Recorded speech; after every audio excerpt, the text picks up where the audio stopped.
All right, welcome on in. I'm in the Discord. I have both of the Go Live messages up, and at the moment, I am sort of looking for. Hey, Yvonne, how's it going? I am sort of debating what topic to start tonight on. Don't have anything in particular, but that's fascinating. British Airways removes 20 passengers after heat makes plane too heavy. Why would why would heat affect that? Oh, impacting air density. Sure. That makes sense.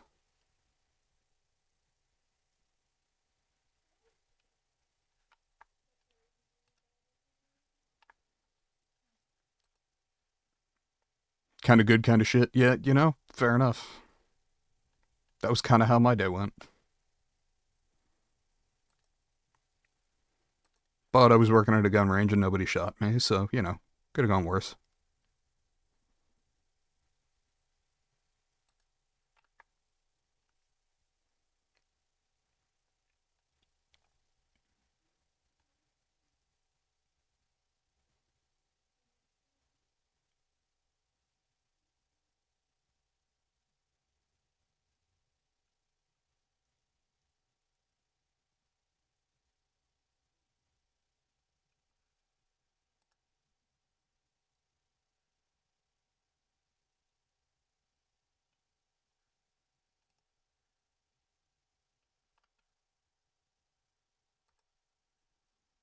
Your father attached a strap lock on your acoustic guitar. I don't know what a strap lock is. Like a ratchet strap?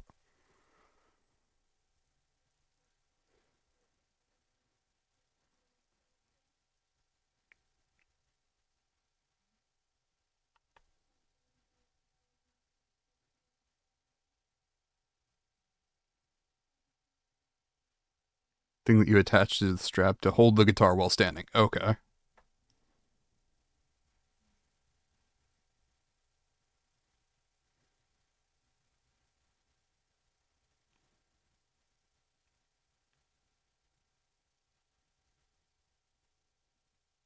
Okay, so that's generally a positive thing, yes? Manufacturer of your guitar didn't screw one of the strap locks. Oh, yeah, yeah, yeah. You said that on Friday, that one of them was not screwed in. So that's good. At least you've got that set up.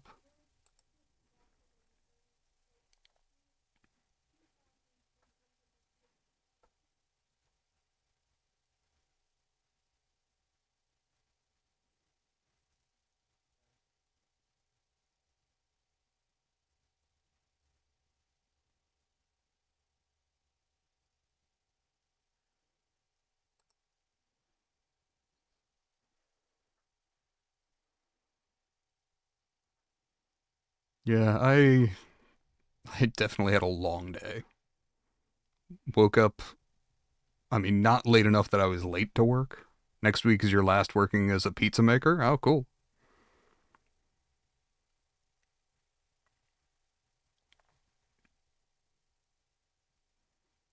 You're headed to college, yeah?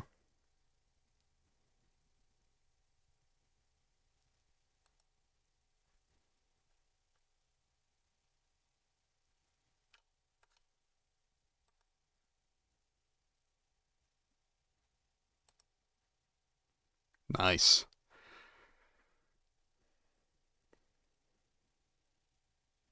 I wish you the best of luck. It is definitely an experience that takes some getting used to, but I generally found college to be pretty positive for me.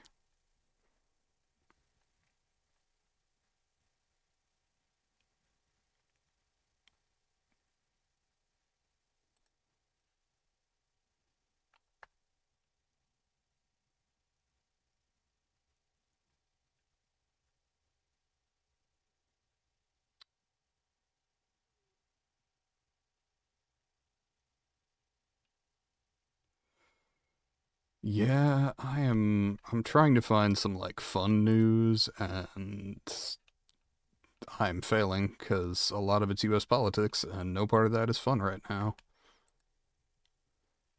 First year is just 10th and 11th grades from school, so you'll be fine. Okay, cool.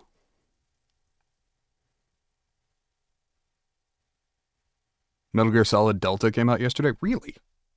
I'm apparently behind. I knew it was coming out soon. I just didn't know what date.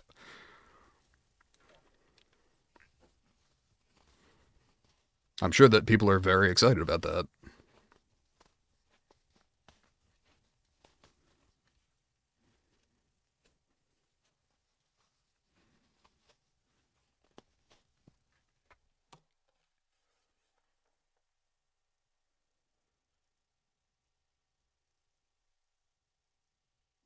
You prefer the original? Fair enough.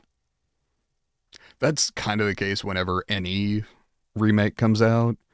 Is like, even though a lot of people acknowledged that Resident Evil 2 Remake was a really, really good game, they still preferred the original from 1998 just because A, they had nostalgia for it, and B, they liked what the game offered better.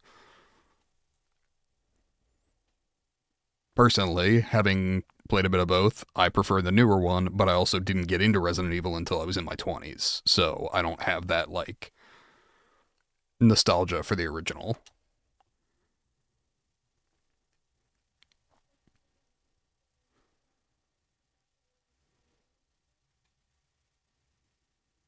And I will say, as someone who played the Oblivion remaster earlier this year, I found the remaster to be better than the original. Don't like games with such realistic graphics because it doesn't have a unique art style. That's fair. That's I said that about Dishonored it back in like 2012 when it came out. Is like it was going to age much better graphically because it had an identity of its own, which I think definitely helped it over time.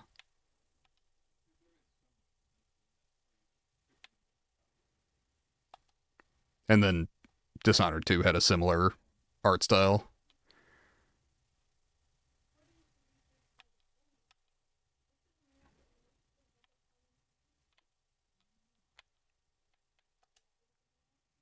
That's interesting. I'm seeing that I can pre-order Metal Gear Solid Delta, but I guess it hasn't been.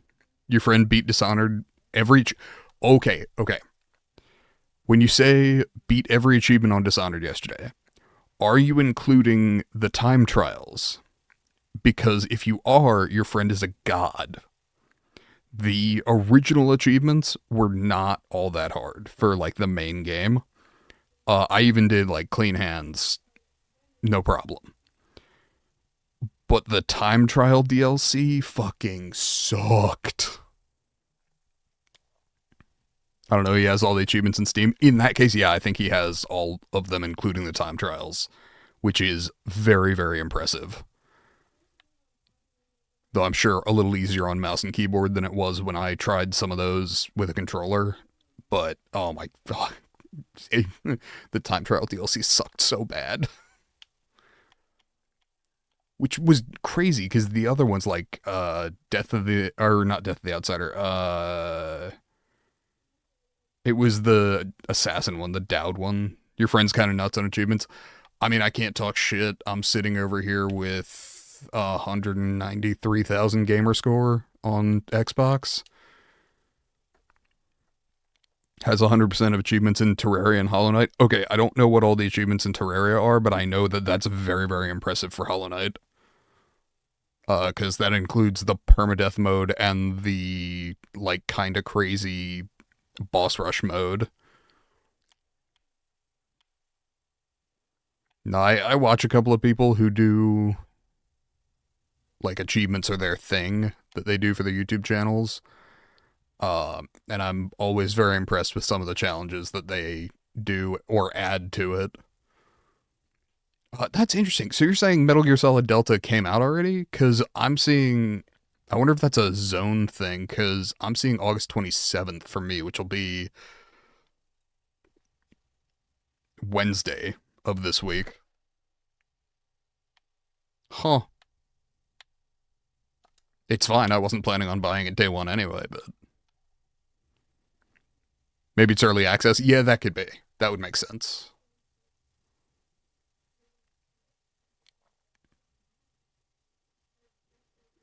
I mean, shit, I still need to play Metal Gear Solid 5. That was supposed to be pretty good. Saw a guy on YouTube who has a whole walkthrough on stream. That's interesting. Yeah, I wonder if there's like a X number of days early kind of release, pre-order bonus. Give it all. God, that original game did come out in 2004, didn't it?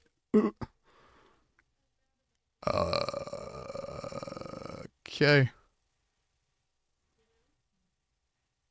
Also available, listed separately. Okay, so what does the deluxe version have? Okay, digital deluxe edition. This might be it, where it's like, oh no, I'm seeing, oh, 48 hours early access. So where you are, that would make sense, because it'd be 3 days for me, but 2 for you. 8 hour video of Metal Gear Solid Delta. That's honestly impressive in and of itself, just because that game can take a lot longer than that. But yeah, okay. So it looks like you can just play 2 days early, which means that the actual release date is the 25th. But okay.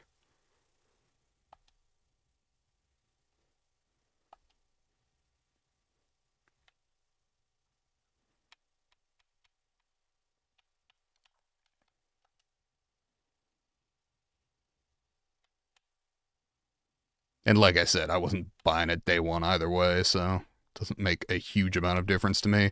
Supposedly, Silk Song is coming out in 10 days, speaking of Hollow Knight.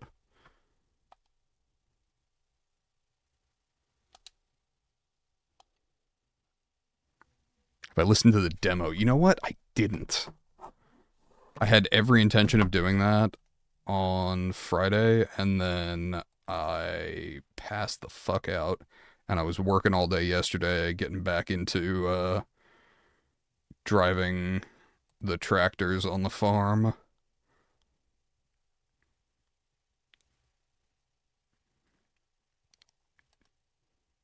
How dare I? Yeah, fair, understandable. Gonna unfollow and report me for hurting your feelings? Fair, pretty reasonable. Sobs, sure, sure. I am in fact a monster.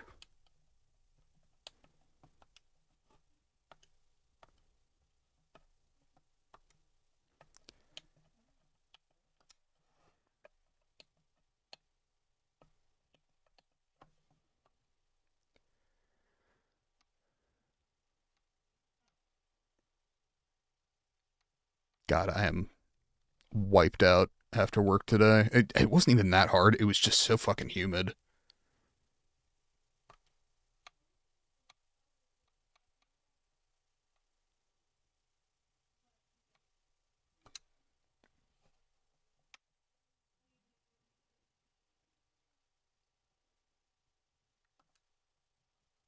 Yes, I am a bad person and streamer for failing to listen to that, especially because it's 2 minutes and 17 seconds. That's my bad. Um,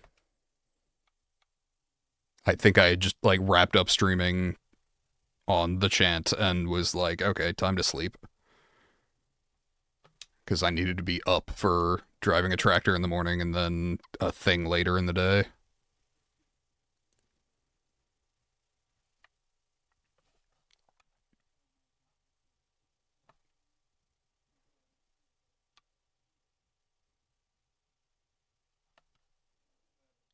I'm forgiven, most appreciated. That is excellent. I feel better.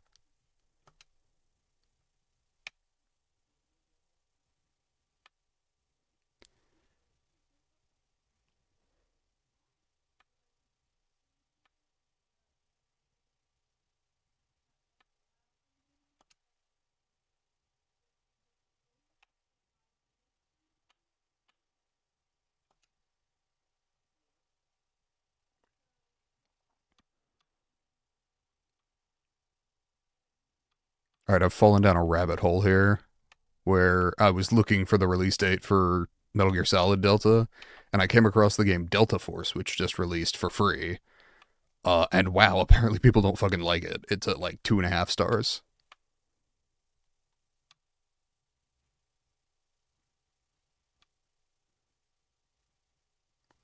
Wow. It's one of the reviews is if Battlefield 2042 was worse.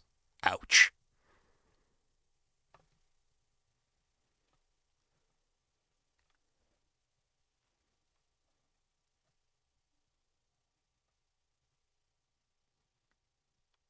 Yeah, I know they're doing Call of Duty Black Ops 7 this year, which I find interesting because, like, I think this is the first time they've ever done back to back Call of Duty. Black Ops, rather. I don't know. I haven't paid that close attention to the series since the 2019 release.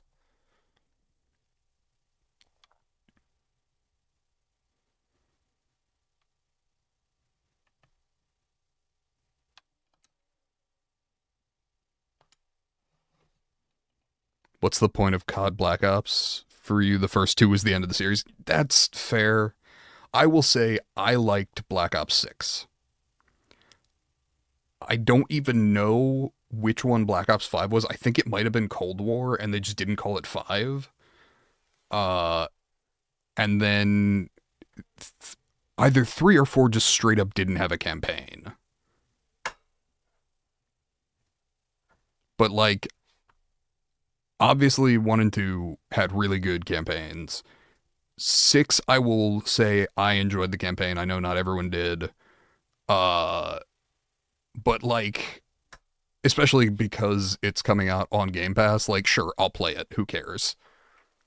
Hell, I might even stream it cuz it's not like it would take more than 2 streams. Black Ops 3 was a meme in Russia. I mean, it was kind of a meme everywhere.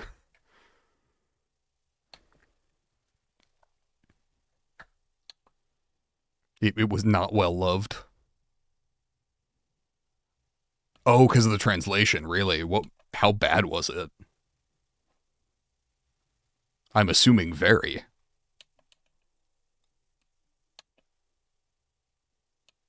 Which, frankly, is embarrassing given the amount of money that Activision has.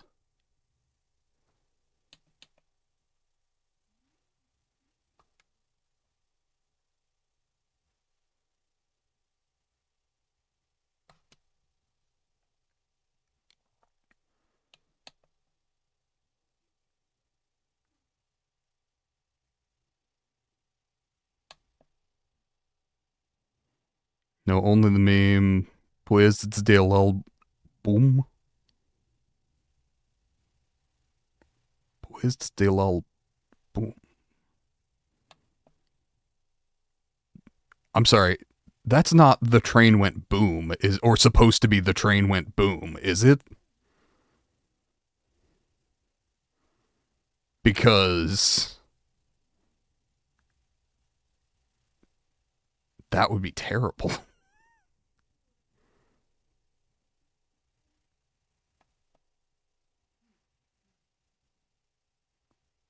Though I do enjoy the idea of onomatopoeia across languages. That is slightly hilarious to me. Oh, look, Call of Duty Black Ops 4 is on sale, speaking of the devil. Oh, Black Ops 3 too. What were you saying? Internet kind of sucked? No worries. I was saying, poised is train. DLL is went. Is that boom? Is the train went boom? Or am I incorrect? Yes. Okay. Cool.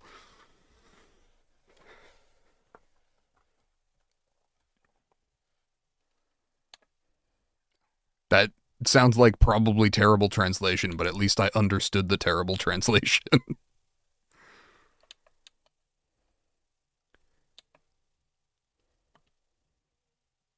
Here's a YouTube video. Okay. Well, shit. Hold on. Now I gotta. All right.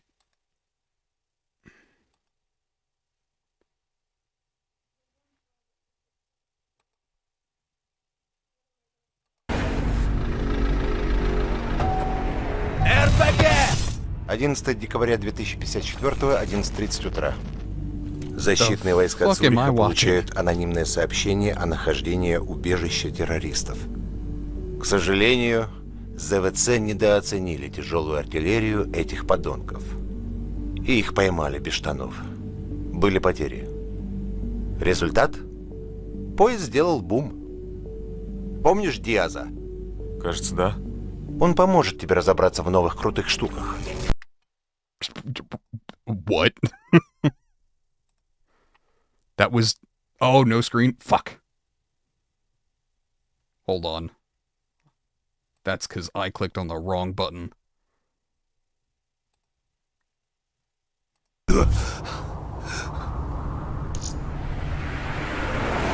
This is, РПГ! 11 декабря 2054, 11:30 утра. Защитные войска Цюриха получают анонимное сообщение о нахождении убежища террористов. К сожалению, ЗВЦ недооценили тяжелую артиллерию этих подонков. И их поймали без штанов. Были потери. Результат? Поезд сделал бум. Помнишь Диаза? Кажется, да. Он поможет тебе разобраться в новых крутых штуках. Yeah, that is, something about memory simulation. Interesting. No, there's, the voice acting of the main character also felt kind of iffy, but I could be wrong about that.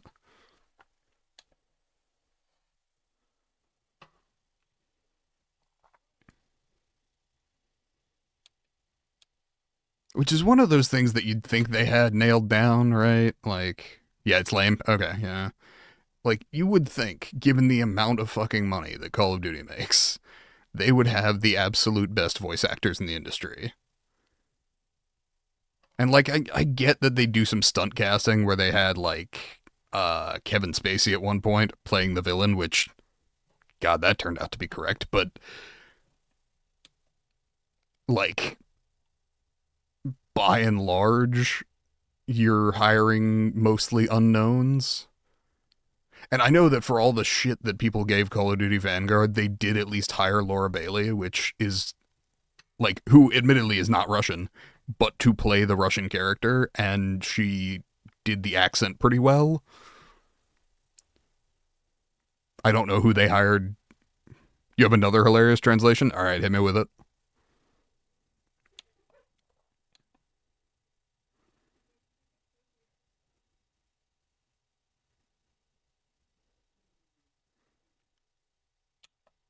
But yeah, the problems of Vanguard is Pirate Silent Hill translation. I'm sorry. That's some... Okay, so what you're saying is that Japan cannot be held to blame for this one. Alright. I try not to be a reaction channel, but what do you got? Harry... Oh my god, Harry is voiced by 5 people? Alright, hold on.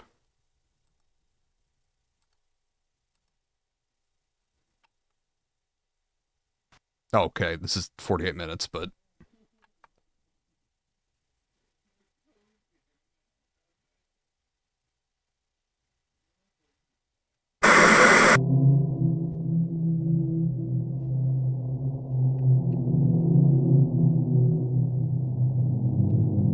Шерил? Это Шерил?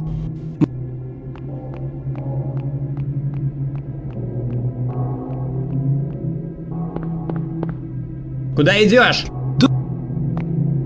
Ой. Подожди, остановись. Oh, fuck. Что это? Что тут происходит? Я спал? Как самочувствие? Okay. Ох, как будто я попал под грузовик. Okay. Jesus. Yeah, that's, Oh, make the video quieter. Sorry. The only problem with doing that is that I can't see the chat. Yeah, I got the idea, though. Like, Jesus. That's... not only were there 5 different voice actors, they recorded in 5 different locations because the quality of the audio was wildly different between each one.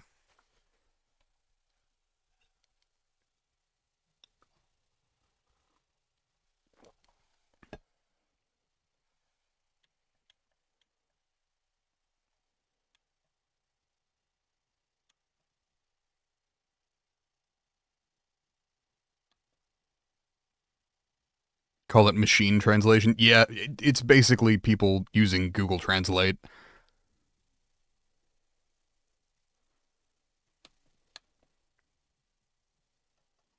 And then recording in separate locations badly.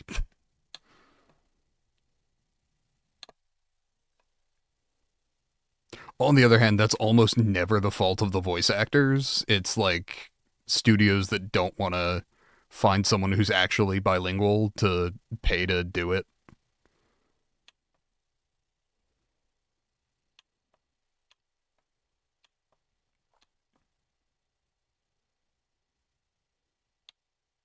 Though in your case, that was the pirated copy, so that was probably just not released. No director as well. Oh, yeah.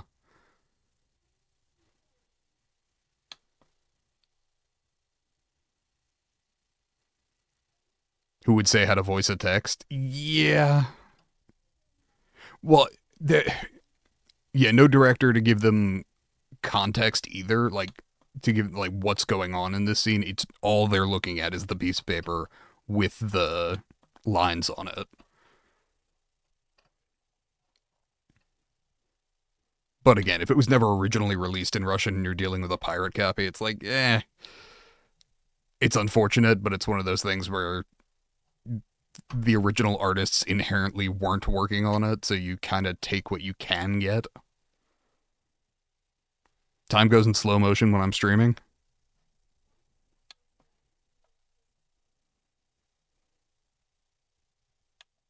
I haven't noticed that, but maybe.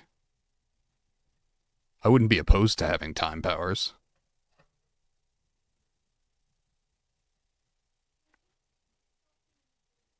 How's it going, Disrupt?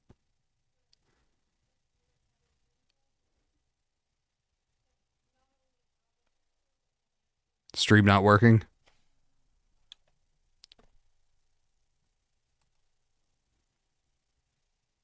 Let me... Is that on your end or my end? Hold on. I'm assuming it's not on my end because I have a wired connection, which generally has meant that I'm pretty stable here. But we shall see. I am ostensibly live. It's working? Okay. Thank you, Yvonne.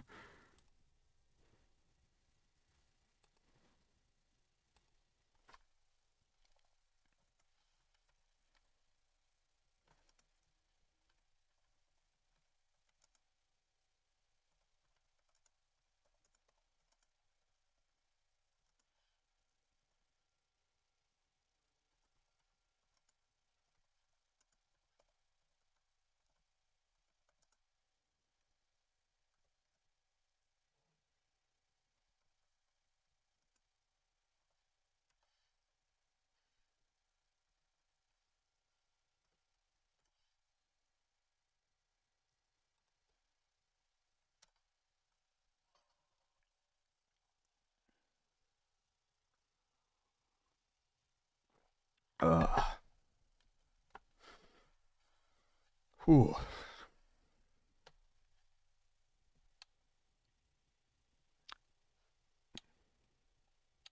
By the way, I had said before I left on my trip that I wanted to put together a video while I was out there. I have all the video, I haven't compiled it, so I'm hoping that that can come out in the next couple of days on my Clips channel. But I currently haven't put that together, and I also, because I was working all day yesterday and all day today, have not split up Friday's stream into 2 videos, which it needs to be, because I stopped playing Phobia and started playing the Chant, which, say what you will about the Chant, appears to be better put together than Phobia. Like, I get it, small Brazilian team, but definitely, definitely Phobia had some problems. I suspect I am going to finish it off stream. I'm tired of fighting it on stream.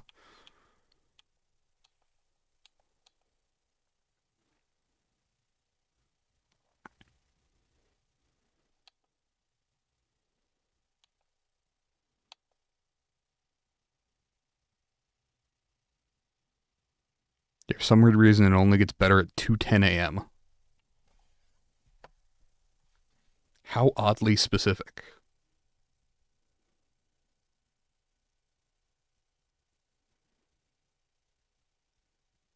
Well, hold on. I actually know what time it is where you are.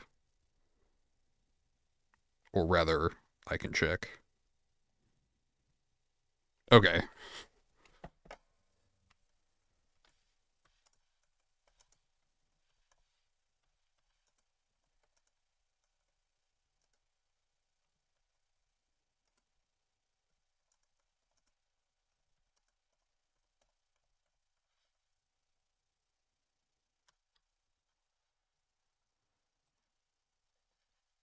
Okay.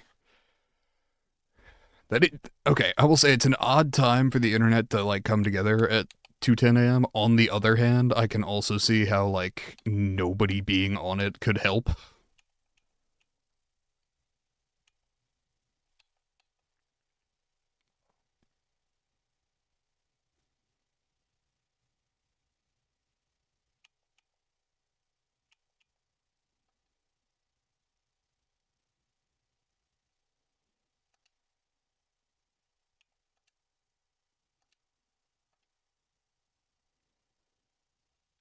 All right.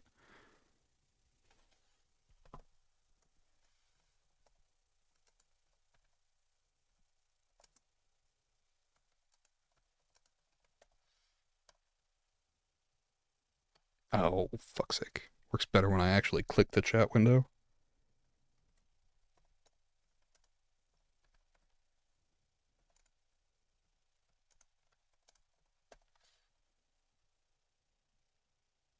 And if I stop streaming then? Well, I should be streaming for a while yet. I've only been on for half an hour.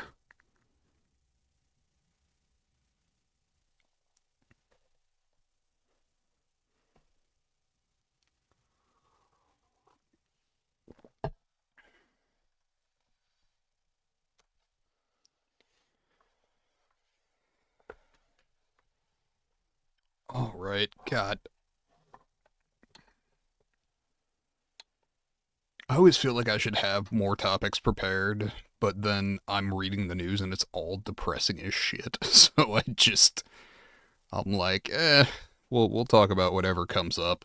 Like Metal Gear Solid Delta, I'm genuinely interested in seeing what the reactions to that game are. As someone who is not a huge fan of the series, I will be very interested to see how people who are enjoy it. And how people who aren't, because that's always the interesting thing to me with remakes.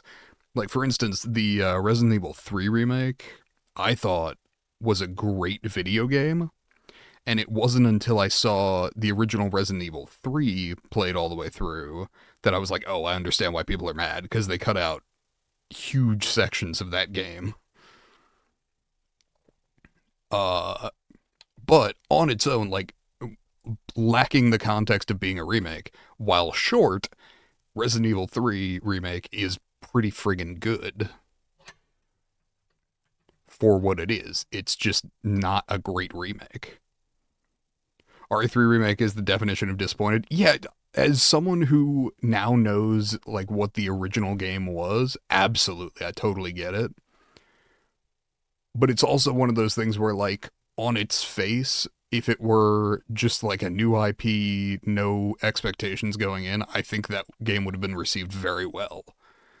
It like succeeded in being a good game, it just failed at being a good remake. Which is kind of a mortal sin when you're a remake, but you know, take what you can get, I suppose. Especially because, like we talk about, like you can still play original Resident Evil 3. Like I think it's on good old games now. Like even if you didn't feel like pirating it, like you can actually legitimately get it these days, which was not an option for quite a while. You had to use like an emulator, but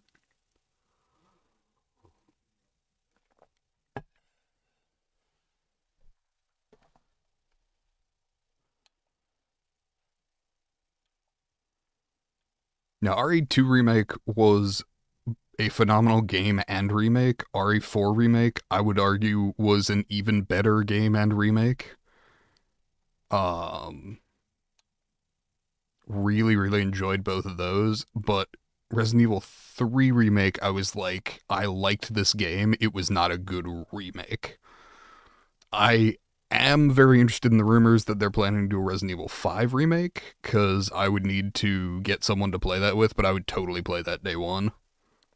Because Resident Evil 5 is not a phenomenal game. It is a really, really good co op game, though. Like, as a survival horror, it fails completely. As a good co op action game that has zombies, like, yeah, sure.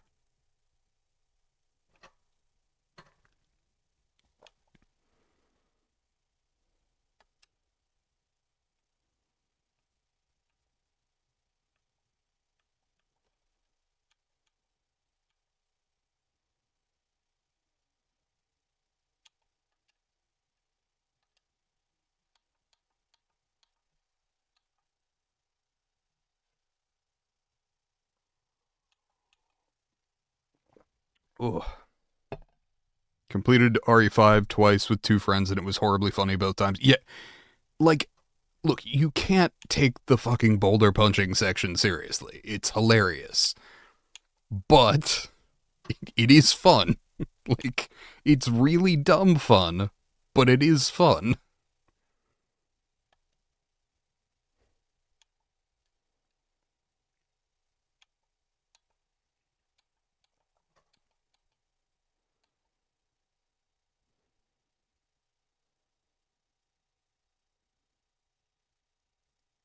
Now, the real question is, can they remake Resident Evil 6 in a way that makes the game actually good? You and your friends spammed the V button. Yeah, calling each other to a door. Come on, let's go, let's go. God damn. Oh, RE6 was funnier than RE5? Like, okay, so a lot of people accused RE4 of going to Hollywood. Oh, because you could punch each other? Yeah, you're not wrong.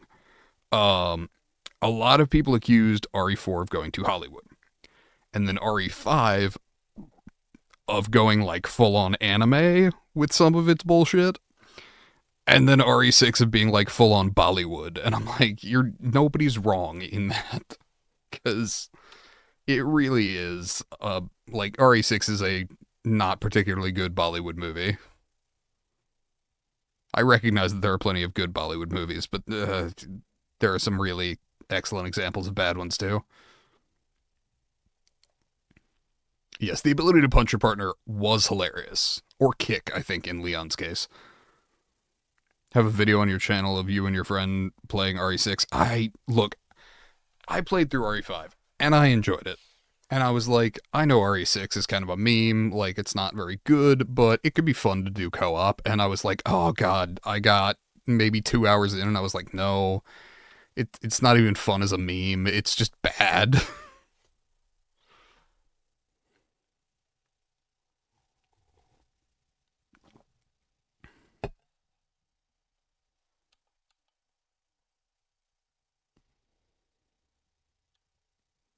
At some level, I'm just like, I'm sure there's someone out there for whom Resident Evil 6 is like their favorite game, and I'm glad that that person got to experience that.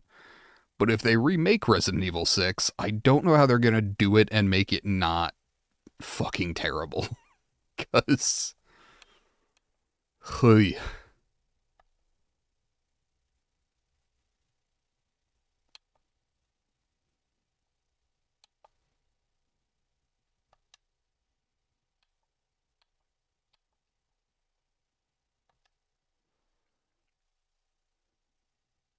rewatched the video and it's hilarious. Yeah, I believe it because Resident Evil 6 is hilarious, not intentionally.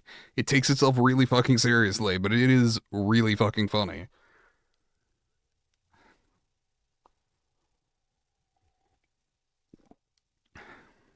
And then they realized that they were losing a lot of people, so they went back to like actual survival horror in Resident Evil 7, and it was good. And then they kind of did it again in Resident Evil 8, albeit with a shift a little more towards action.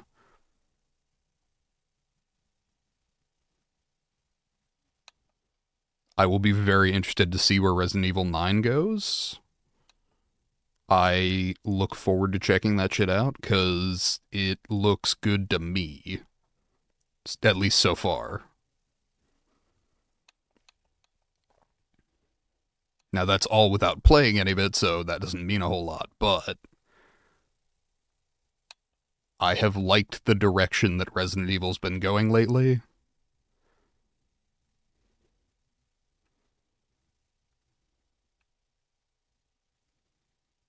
I'm hoping that Resident Evil 9's release means that Resident Evil 5 Remake is next on the list.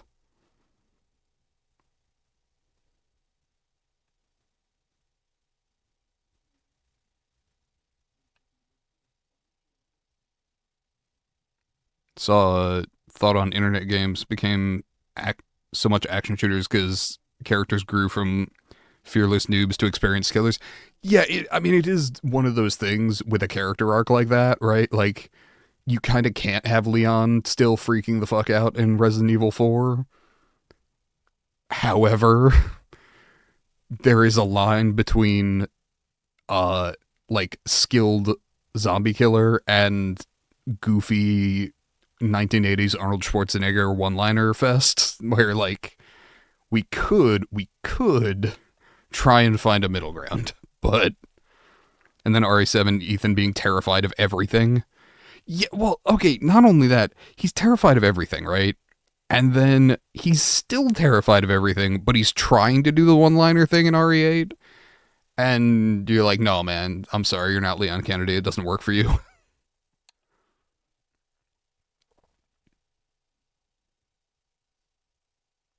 I will say, I actually really liked the reveal at the end of Resident Evil 8 about Ethan, or the nature of Ethan, basically. Yeah, because he didn't have emo hair. Yeah, it's probably true. But the reveal about Ethan at the end of Resident Evil 8 actually enhanced Resident Evil 7 for me. Like, I thought that that was a really good nod back to what you were doing that enhanced it without changing it too much. And it made the whole go save the daughter quest, like, more relevant. Because no part of her should exist.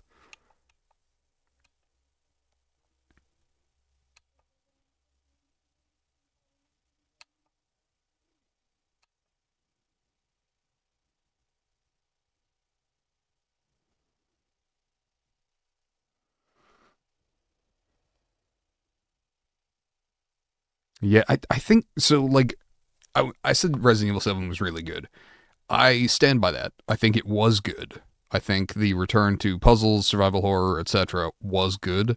But I do think that the lack of zombies put them in kind of a tough place where, like, everything that you did fighting the Baker family was really, really well handled. But the, like, weird slime mold monsters were just like, eh. I'm like, they're not scary. They're more annoying than anything because you have to waste ammo on them. But I generally found that to be, like, the weakest aspect just because, like, you have this really good, like, fight the family plot, but then they went and made it, they felt that they needed more combat than that. And in doing so, I think they weakened the overall arc of the story. You were disappointed that it was mold and not zombies. Right, like, if you had, like, all the people that had come to the Bakers and died that were then getting reincarnated by the mold, I think that would have been something. But to just have them be, like, vaguely misshapen slime monsters. Like, what are we doing? I don't see the point.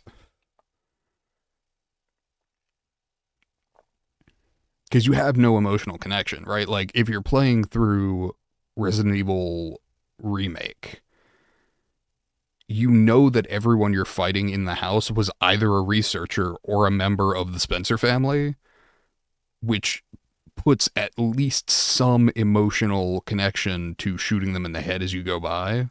Like, you know they used to be people, which is just not the case with the slime zombies. There was a Spencer family. Yeah. I mean, or it was the Spencer mansion. At least.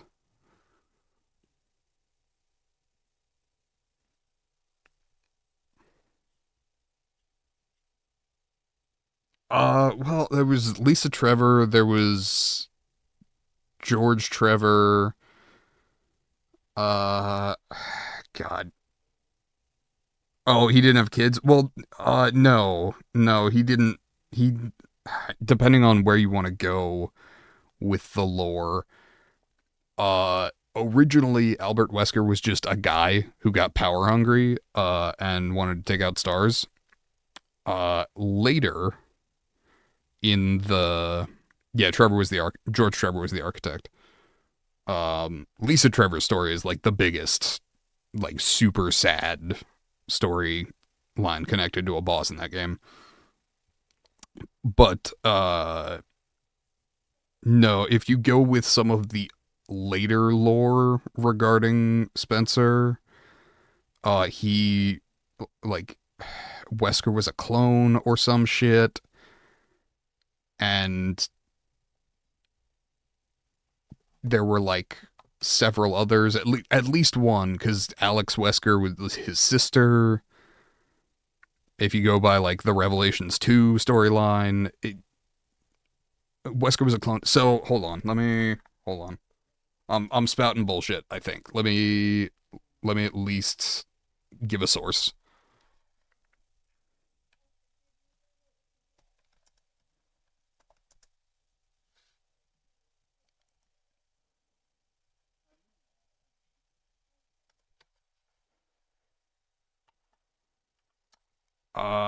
Let's see.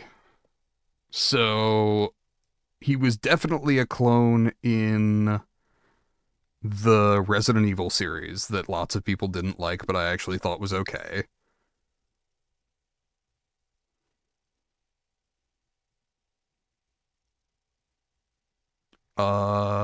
Let's see.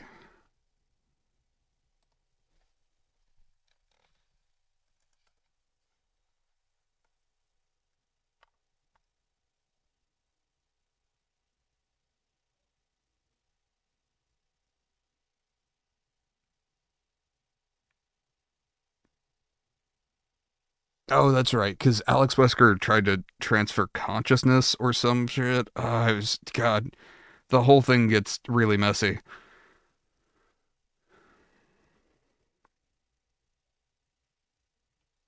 Oh, right, yeah. Okay, so hold on. She was taken from her parents, uh, to be part of the Wesker Project,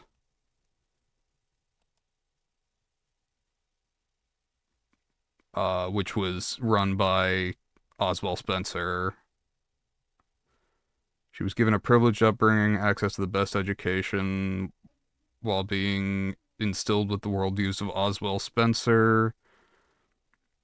Lord Spencer's ultimate goal was these children would be infected with the progenitor virus and usher in a utopian superhuman society. Though the virus was not ready for the goal, he needed several hundred candidates. Like, fucking Christ. Yeah, like I said, the, the Resident Evil lore, like, hang on. How many Resident Evil games are there? Hold on. Uh, isn't Wesker just a program for genius children and Umbrella? That's what I'm reading, yes. Like, they took children who are geniuses, trained them, and then turned them into agents because of this. the program name. They got the surname Wesker. Yes. So the doctor who worked on that was Wesker. So like all of the children wound up with the surname Wesker. Let me just see.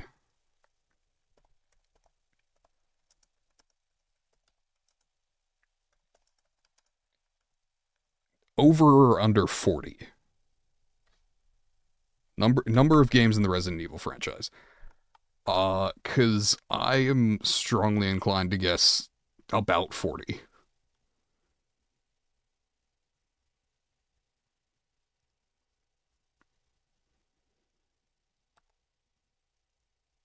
Okay, on the Resident Evil wiki, which I'm gonna assume is correct.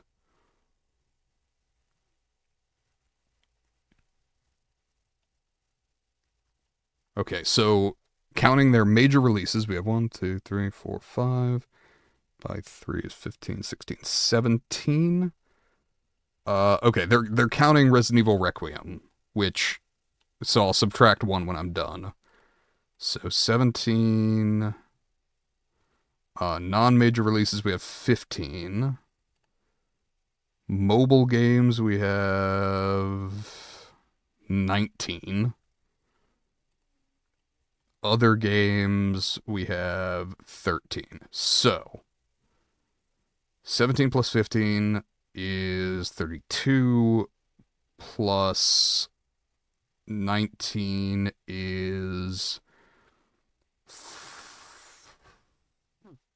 51, plus 13 is 64, minus 1 because Requiem's not out. So 63 games in the Resident Evil franchise. Holy shit.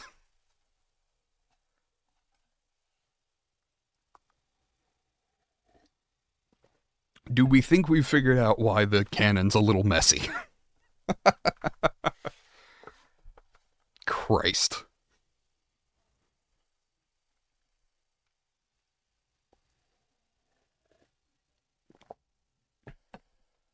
And most of them are actually, like, decent. Not all of them, for sure, but most of them have some claim to, like, being pretty alright. Game series, 29 years. Well, yeah, the first game came out in 1996, the year after I was born, so I am technically older than Resident Evil, just barely. So how many games have they released per year? At least 2 every year on average. If we're at 63 over the course of 29 years. Because if it was 30 and 60, it'd be 2 per year, so. On average, at least 2 a year. 2 with a crazy number after a dot? Probably. I was not going to do the math that finely.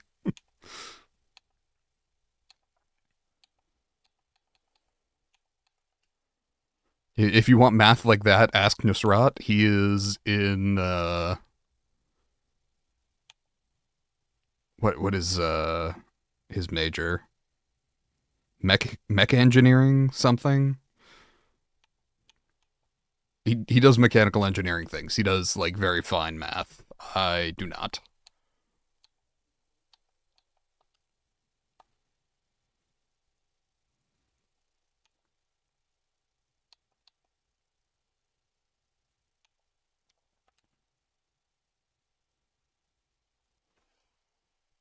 Makes you think. You hate math for... I don't hate things that make me think. I'm fine with that. I just don't like math. Philosophy makes me think. I really enjoy the process. History makes me think. Generally, I like that too, depending on the history. Sometimes it's not great when you're, studying the Holocaust and you gotta think about stuff, but sometimes that shit's important, so by and large, I like things that make me think. Puzzles, whatever, like, that's all good. Math, not so much.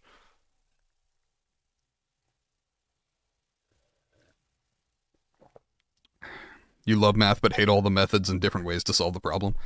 You know who I respect, right? Is like...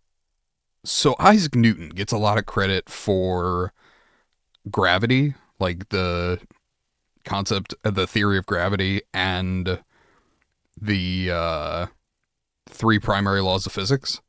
And I agree. I think all of that is very important to our understanding day in, day out. However, Isaac Newton needed to do some math, but the math that he needed to do didn't exist. So he fucking invented calculus to make it work. Like, that's incredible. He didn't learn calculus, he made calculus.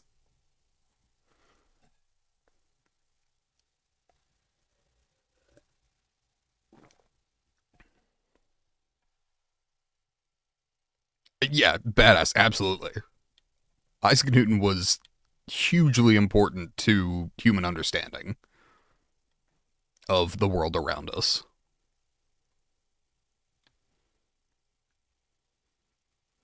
As was Copernicus, though we would have figured that out eventually.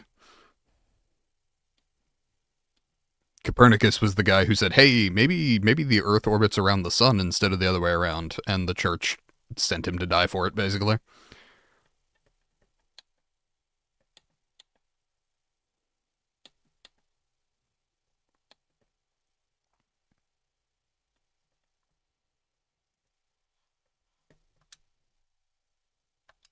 Much like Galileo. Galileo was like, "Hey, yeah, my favorite of fucking church. I'm right there with you." But that was Galileo's thing too. Galileo was like, "Hey, did you know that if you drop a heavy thing and a light thing at the same time, they will fall at the same rate and hit the ground at the same time?" And the church was like, "No, they won't." And he was like, "Here, no, I will demonstrate." Off the Leaning Tower of Pisa, dropped two balls and they hit at the same time. And so he was put under house arrest where he died in, like,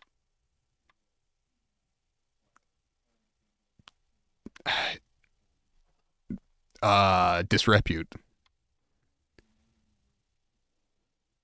Entirely because the church was not cool with someone saying, "Hey, you're wrong," and then demonstrating it in front of a bunch of people.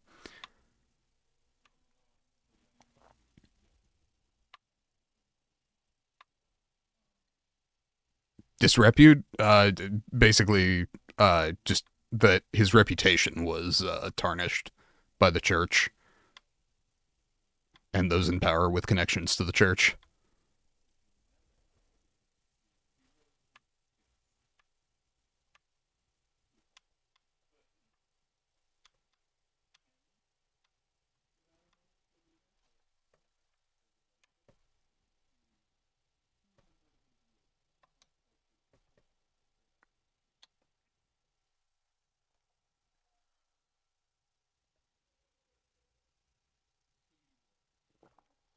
Uh,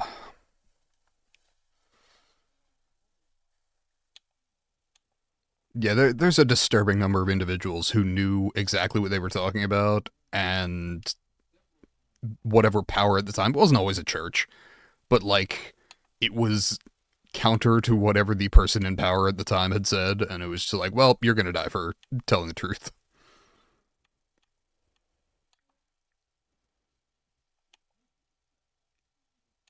It's like, well, we begin to see the problems with authoritarianism. And also egotism.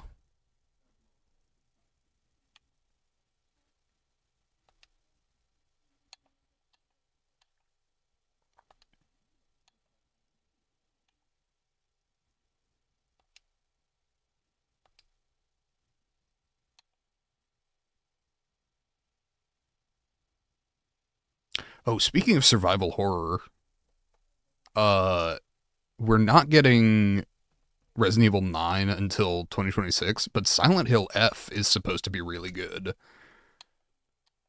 To such a degree that it's getting, like, censored in Australia, which is hilarious, but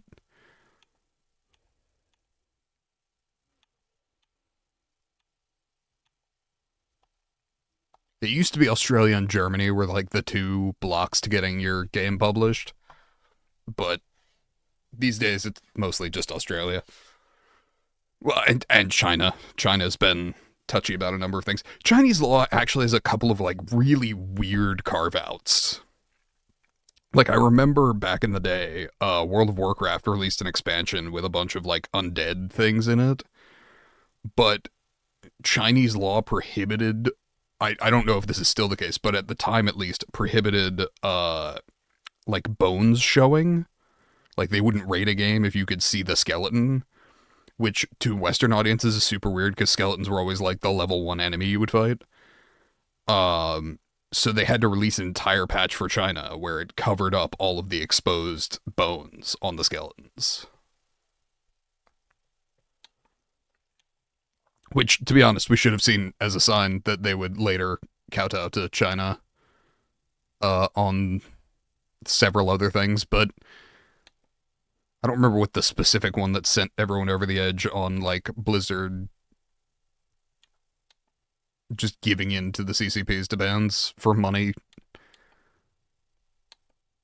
There were several that irritated people, but there was one that everyone was like, this is absolutely unacceptable.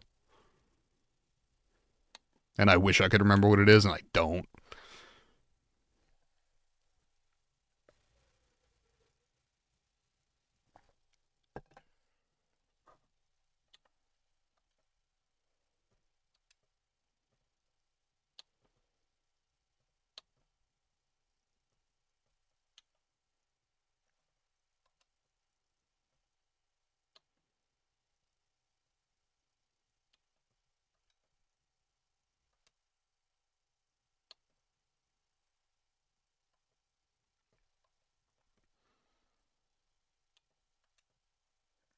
So, yeah, back in the day, the one that I remember was when Fallout 3 was being released circa 2008.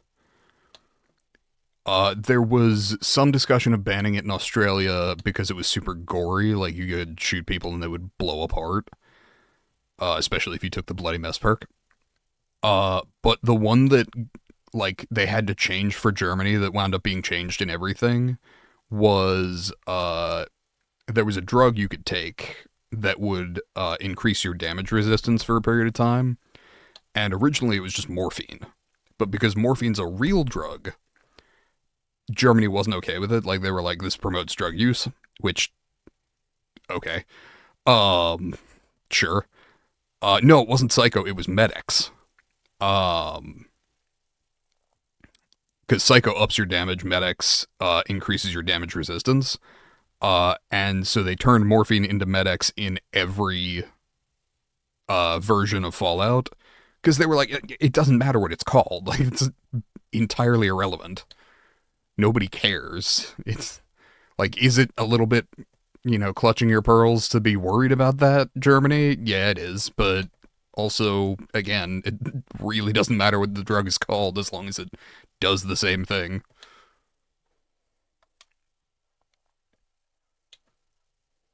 So that was how we got Medics. Does morphine exist in a pill state? Yes. Generally not anymore, but there was kind of a addiction craze in the so in the old American West, there was a drug called laudanum that was morphine mixed with something else, but it was highly addictive. It was a painkiller, and it was heavily overprescribed. So tons of people with nothing better to do were complete addicts for laudanum. Later, morphine went into a pill form that was heavily used in the early 1900s in through like the 1920s, a little bit 1930s. Sounds like typical 19th century. Yeah, well, it was like, hey, doc, my leg hurts. Well, here, have some cocaine and some opium and some alcohol. Like, just mix all that shit together. Probably you'll feel okay. Or you'll feel nothing at all. Usually the latter. Heroin on top of it. Well, yeah, so opium is derived from heroin. That was part of why China fought 2 wars. I'll put these in the chat. But the Brits fought 2 wars basically to keep dealing drugs to China.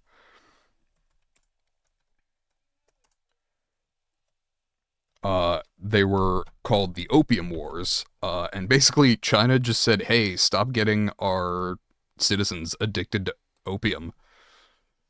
But Britain at the time controlled Afghanistan,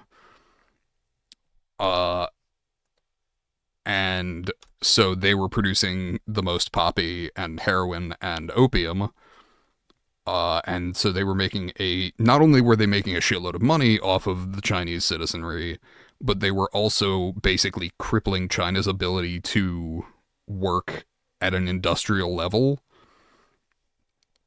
So when the Chinese said, hey, stop dealing drugs to our citizens, the Queen of England went, nope. And they fought 2 wars over it. Britain won both of them. And so the Chinese populace kept getting their opium.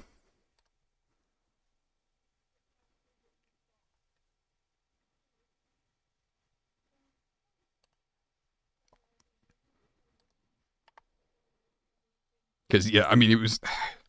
Honestly, like, you hate to say it, right? Like, you don't want to say that drug dealing was a really good tactic, militarily speaking, but it made Britain money, and it caused one of their largest rivals on the world stage to be much less capable of shipbuilding or engaging in conflict.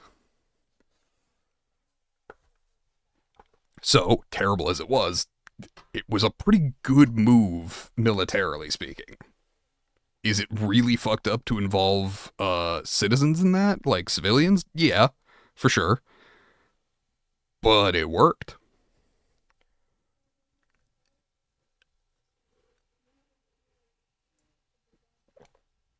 No, that was we didn't fight wars over it, but that was one of the ways that after slavery was illegal in the United States, there was a huge influx of Chinese workers, particularly working on the railroads. And one of the ways that they were taken advantage of is the foreman would get them hooked on opium so that they would continue to work for lower wages. Why did the drug war in the USA start? Okay. This is a long rant, but sure. I happen to know very well. Richard Nixon is the answer. So Nixon was the one who started the war on drugs, effectively. Reagan was the one who really popularized it on a national stage. But, in essence, not only did we lose the war on drugs, drugs won.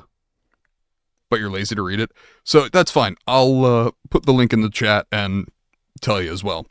Effectively, President Richard Nixon was aware that he was not enormously popular, and he knew that he was least popular among black voters and hippies. Hippies, for those who are not familiar with cultural context, were anti-war, peace-loving, and stereotypically users of marijuana. And various other drugs, particularly LSD in the 60s. But effectively, what he wanted to do was disenfranchise them, which in this context means remove their ability to vote. So he made marijuana a Schedule I drug, which, to be clear, is the highest classification. Like, that's the hardest, the worst drugs that you can have.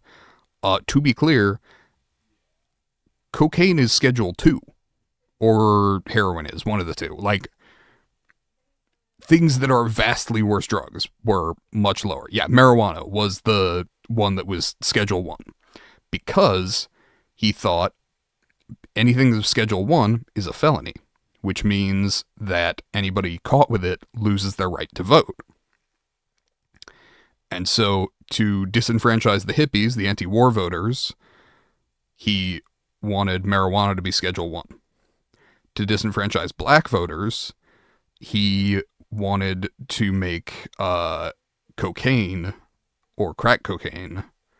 Want to know what you call marijuana in Russia, like a fact? Yeah, sure. But it was associated that black communities used cocaine, and so to disenfranchise black voters, Maria Ivanovna. Oh, okay, sure. Because it sounds kind of like marijuana. We use Mary Jane, like,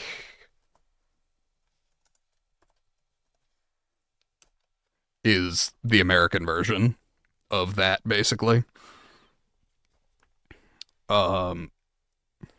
Yeah, the Spider-Man girl. Yes. Yep.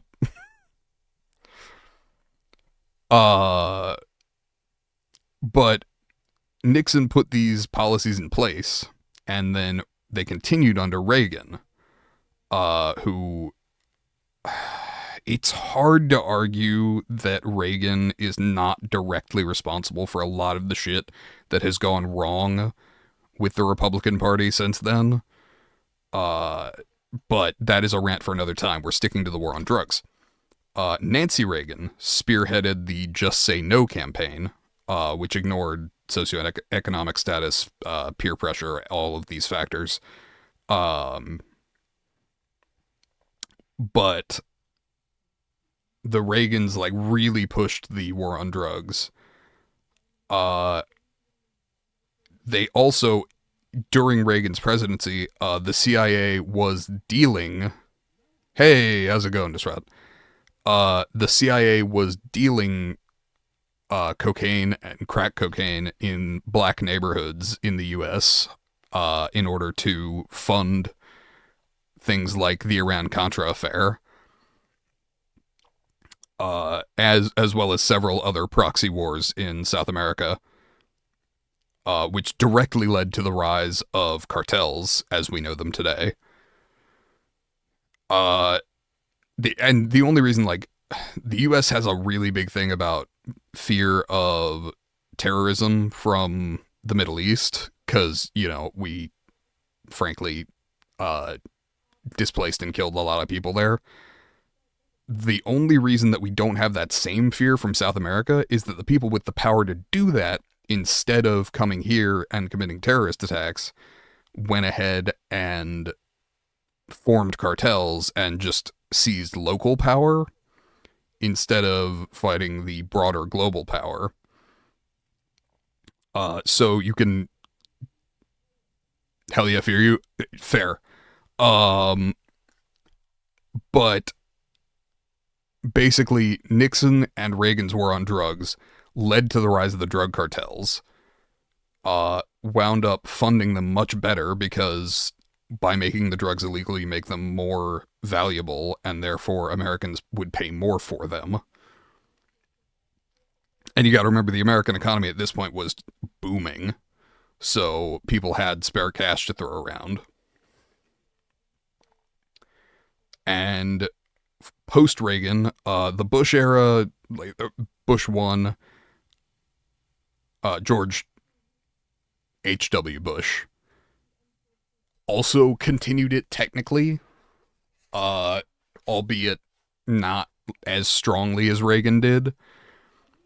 And then Clinton kind of eased off, especially because Clinton was the guy who, when asked if he had ever smoked marijuana, said yes, but he didn't inhale, which A, bullshit, but okay, whatever. B, like, dude didn't really care. And then we had more war on drugs, but George W. Bush, who was president from 2000 to 2008, was... How's it possible to, like, shake it but not mix it? Yeah, it was total bullshit at the time, and nobody believed it at the time. Your family's house was breached by Marines once? I'm really sorry. I have real objections to basically everything that my country ever has done to your country for the past the past 40 years. Because frankly, we shouldn't have been there in the early 90s, but there was sort of kind of a reason for that. Returning to your country after 9/11 made no sense because your country had no involvement in 9/11.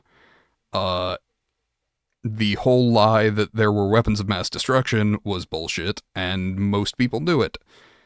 Had we actually cared about the people who perpetrated 9/11, we would have invaded Saudi Arabia.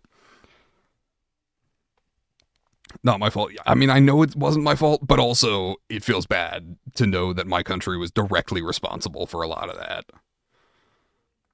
In the same way that, like, everything going on in Israel right now, I'm aware that my country is giving Israel material to carry out what they're doing.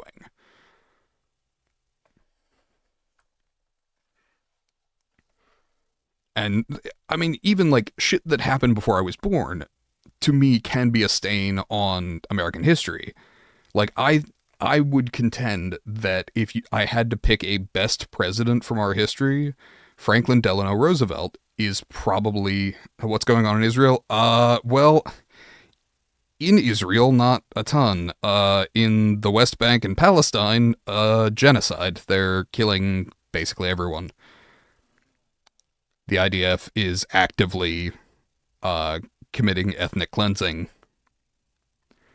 And my country is not only standing by and watching, but actually giving aid and materials to the IDF to continue it. Let me see if I can find a quick source on that, just to give you a little more to read.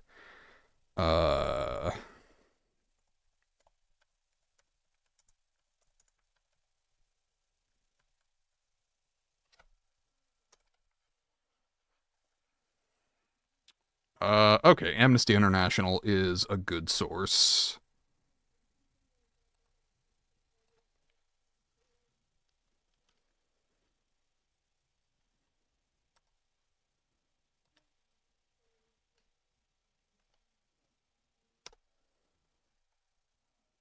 Yeah, it's fucked up. I totally agree.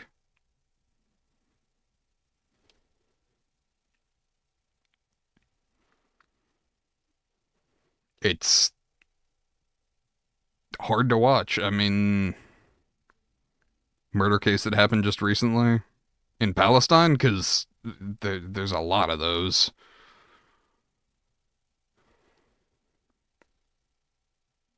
Oh, in your country, yeah. Feel free to post a link. Like, even if it's not in English, I can get Google to translate it and get the general gist, even if it's not 100% accurate.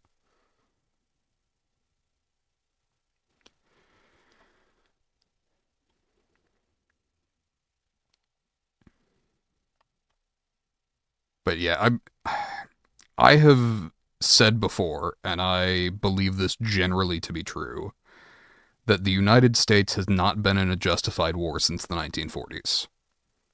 I think World War II was absolutely justified. We needed to step in. We needed to handle both the Nazis and the Imperial Japanese Army. However, since then, we've gone into Korea, basically unprovoked. We've gone into Vietnam for our French allies and also unprovoked. We have gone into Iraq and Afghanistan without any justification. And we... Not typing fast because you have to keep refreshing. Don't worry about it. But we have been involved in a lot of wars that were, to my mind, entirely unjustified since World War II. In World War II, honestly, like, I don't like the draft as a practice, but it was important that we send people to stop Nazi Germany and Imperial Japan. Since then, there just hasn't been anything justified. I mean, that was like the last attack on American soil, and it's arguable whether or not it was American soil. Um, Besides 9/11, the last attack by a country directly was December 7th, 1941. And that was the attack on Pearl Harbor. And the reason that I say it's arguable that it was American territory is because the Americans had taken over Pearl Harbor and claimed it and set up a naval base there. But it wasn't a state at the time, and the treaty that made Hawaii a state eventually was basically at the end of a gun, which Native Hawaiians are still pretty pissed about, not unreasonably.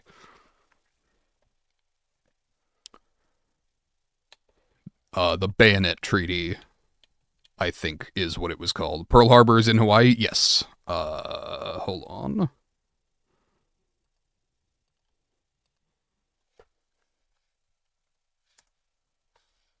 Yes, Hawaii was a highly valuable asset from a naval standpoint because it's about the furthest place in the world from anything else, which makes it a really, really good stopover point in the middle of the Pacific Ocean.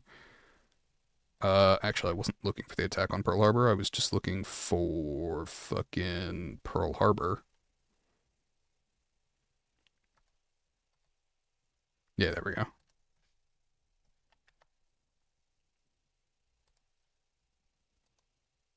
Case is really big now and reaching Western media.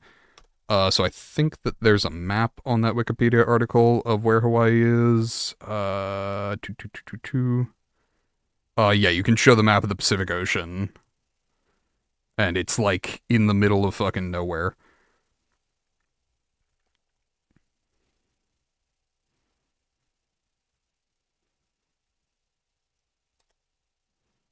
Yeah, if you click show all under the maps, you get a pretty good idea of where it is. So Pearl Harbor's on the island of Oahu. Personally, if you're picking a single island to go to, I would recommend going to Maui. That's just me. Supposedly Kauai is pretty nice, but it's less developed. Maui's kind of the in-between. Oh, interesting. The case is really big, reaching Western media. Some parts of the American government are taking over the case.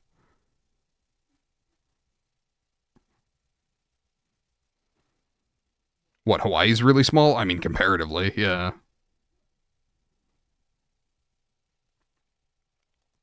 Okay. Now I have to look.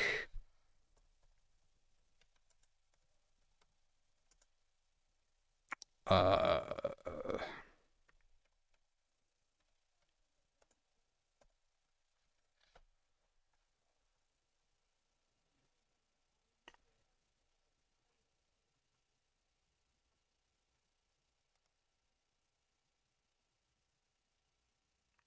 hmm.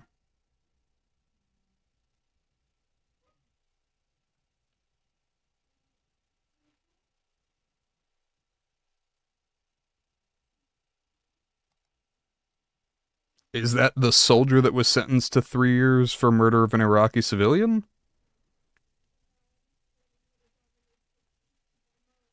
Because I see that, and I could see why the American government would be.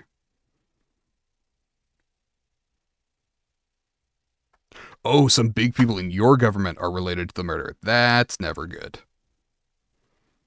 How did Japan manage to get their planes to Pearl Harbor? They used, yes, the boats with the landing thing, known as aircraft carriers. Yes. Hold on, I put Pearl Harbor, but I can actually put the attack on Pearl Harbor as well, which is a separate article. It's actually a very good read, as well as a pretty good movie. Even if you think the movie is too long, which it is, the soundtrack is really, really good. Also, very, very young Ben Affleck in that movie.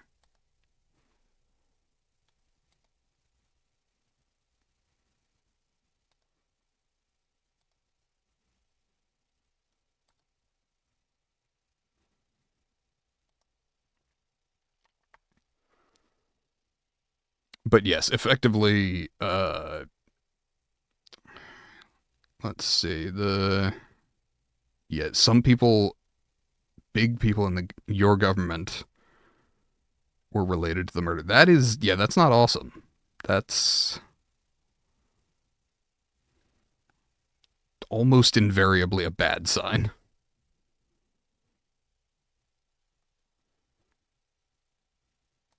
Are there legitimate explanations? Maybe. Do we anticipate that that's true? Probably not.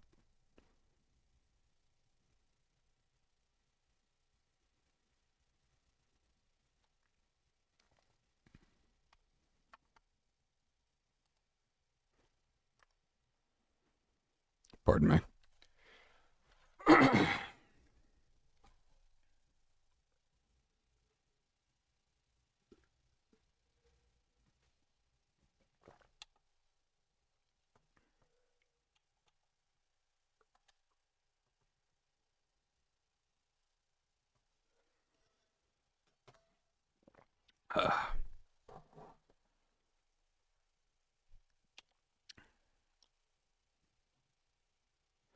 Yeah, the attack on Pearl Harbor basically was a huge miscalculation by Imperial Japan. Cause they thought that their goal. You're telling me because you wonder about the American perspective. If you can send me a link to the case, I would be happy to look at it. But I don't think I've heard of this on international news. Hold on, let me actually pull up ground news. Cause I can search country.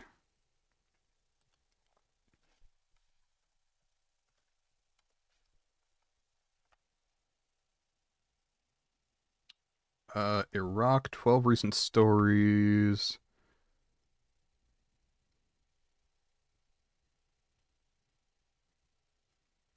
Okay.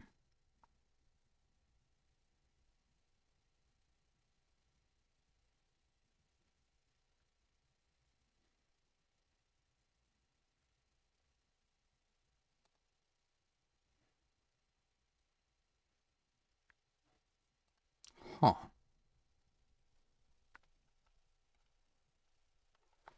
Yeah, I'd love to give you my perspective on it, but I'm not seeing it at all.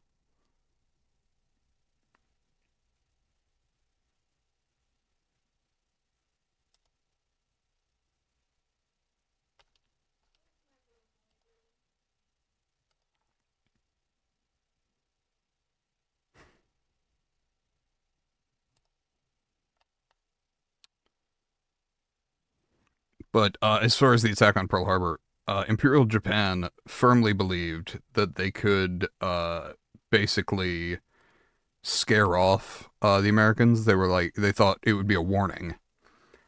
Clearly not familiar with the American attitude that if you hit us, we're going to hit you back a lot harder, which is usually kind of a belligerent and annoying thing about us. But frankly, Imperial Japan deserved that, so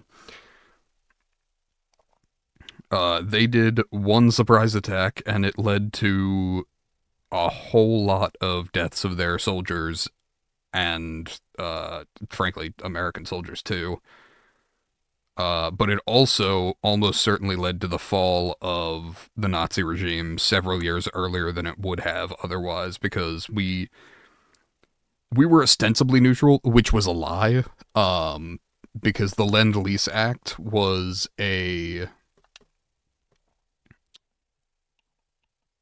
it basically, we were giving weapons and materiel to both sides of the war, but we gave the Allied powers, or we gave Germany $27 million worth of stuff, and we gave the Allied powers over $2 billion worth of stuff. So our neutrality was really only on paper. We very much had a preferred side to win. We just weren't willing to put boots on the ground, and particularly President Franklin Delano Roosevelt was not willing to put boots on the ground, particularly because one of the things he ran on was staying out of the war. And then when Japan attacked unprovoked, that was basically his excuse to, without getting his hands dirty, enter the war and go, hey, they asked for it. And so that was how the U.S. entered the war in 1942.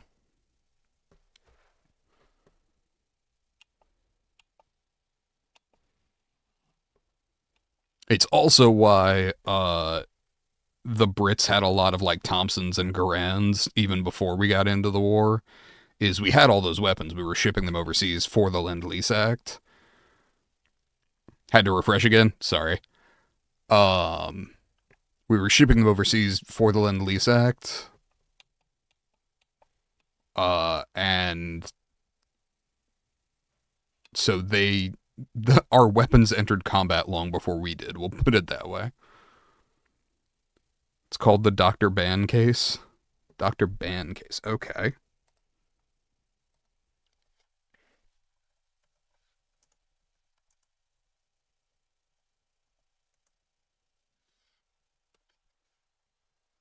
Mysterious death of Iraqi psychiatrist sparks fury over Middle Eastern country over state of women's rights. Is that what I'm looking at?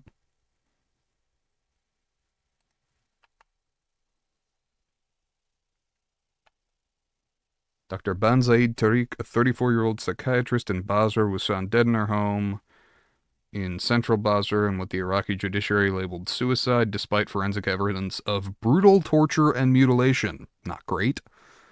Her mother, who was interviewed by local media, said Dr. Tariq was under work pressure. However, forensic reports and colleagues indicated the case may be a homicide, as Dr. Tariq's arms were cut off, her neck bore deep wounds, and signs of suffocation and severe violence were found on her body. Okay. So, I don't want to give tips to future serial killers, but if you want to make it look like a suicide, you can't cut off more than one arm. Because once that one's gone, they can't cut off the other one.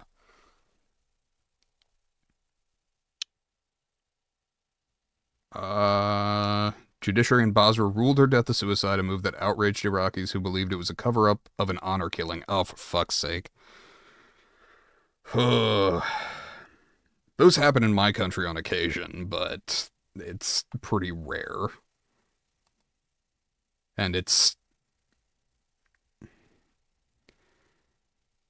died of natural causes, you can't live without blood. Yeah, I gotta tell you, the Russian chiming in and going, haha, natural causes, in a country where people seem to fall out of high-level windows a lot. I'm just saying, you know.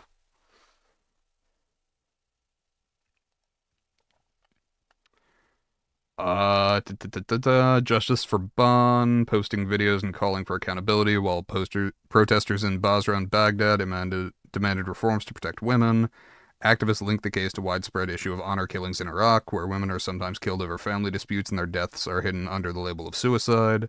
UK Home Office reported on Iraq states that violence against women is deeply ingrained, and blood feuds and tribal customs fuel cycles of retaliatory violence. Outlines that honor crimes can be motivated by premarital relationships, refusal of arranged marriages, adultery, loss of virginity, including rape, divorce, or behavior deemed shameful online. Yup.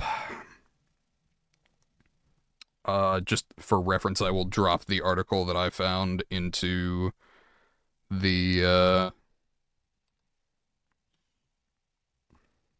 oh, they're preventing all the politicians from fleeing the country by preventing them from taking flights. That's actually awesome. Like, it's nice to see them stopping that.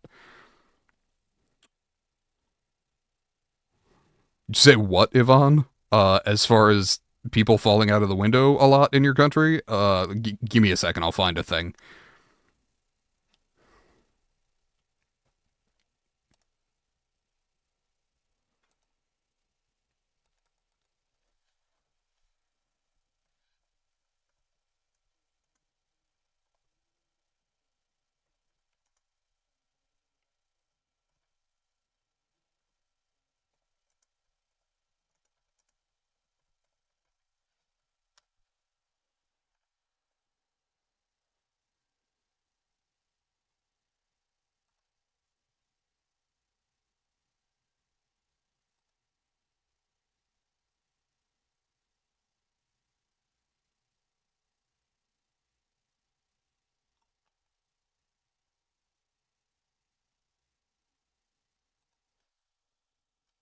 So here's an article, Ivan, on the serious uptick in quote unquote suicides by people being pushed out of windows, particularly post the invasion of Ukraine. A lot of political dissidents got shoved out of windows. I don't know why that became the thing. Tried to blame her brother because he draws drawings of demons and such, but it turns out he didn't do it. I mean, really, the artist who gets out his emotions through art didn't, explode emotionally and do super violent things. I'm shocked. The people who repress their emotions all the time and are violent assholes and think that women aren't human beings did it. Yeah, that kind of tracks.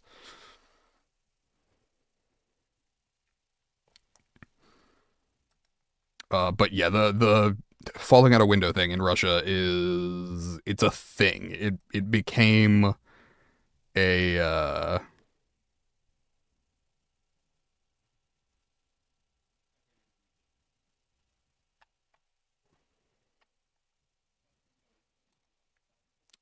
it became a regular issue.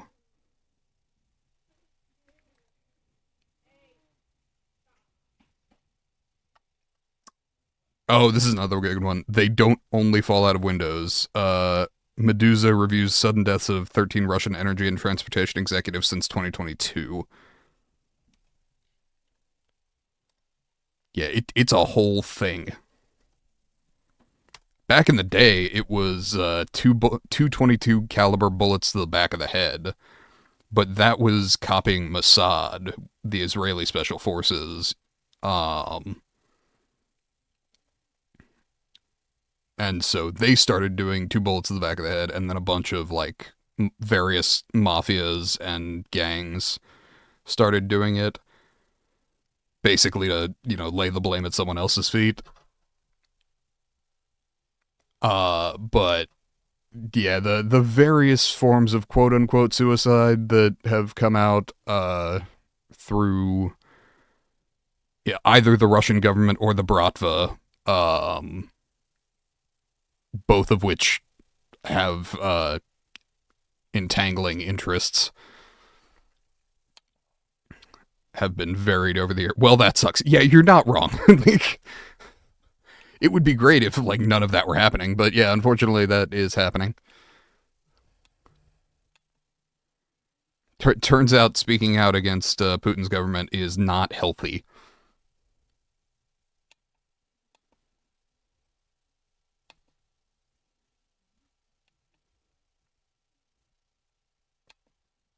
Not that I can talk shit. Trump's going after his political enemies, and I'm pretty sure I count. I'm not big enough to be an actual enemy, but I'm definitely a dissident.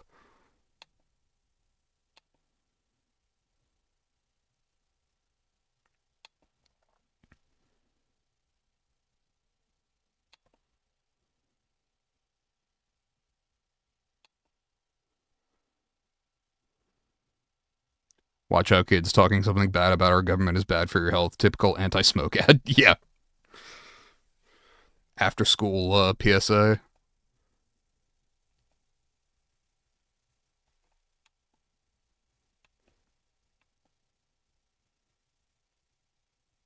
Thing is, cigarettes kill you over like 30, 40 years. Irritating the government tends to go a little quicker.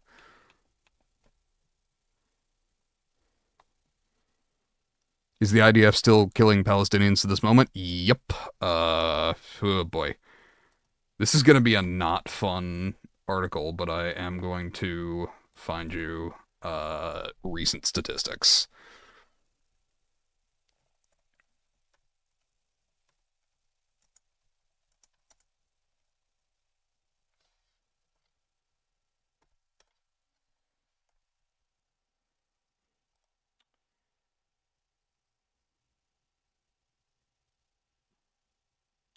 Okay. When was this written?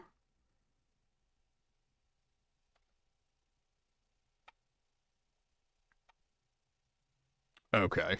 So this has not been updated.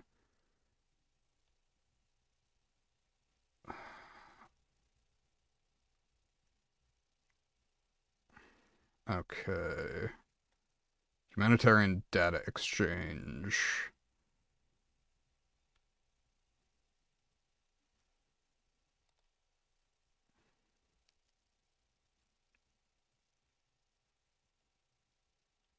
I'm trying to find like the most recent thing I can. Number of Palestinian and Israeli casualties caused by the Hamas-Israel war 2023, which doesn't account for everything recent. The problem is like they're killing reporters who go in there, which discourages reporters from going in there, so it's tough to get good data.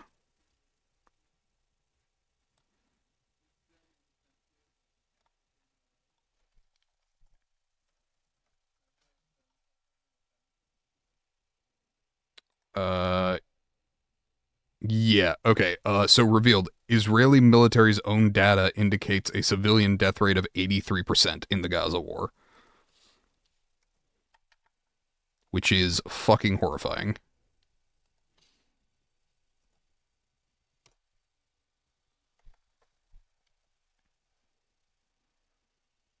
And for anybody watching this VOD in the future, I will make sure to go back and link all of the articles that I've put here in the description of the video. Because anytime that I'm doing a Socratic Sunday and like a bunch of different topics come up, I try to always include everything that I've sourced.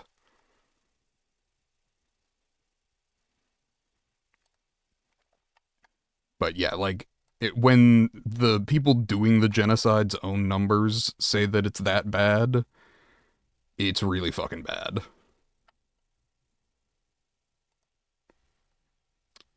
And then here's a Wikipedia article with many cited sources of what's going on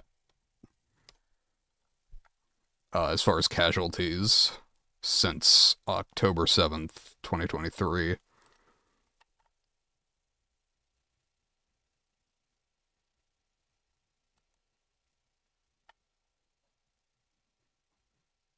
Yeah, it's really fucking bad.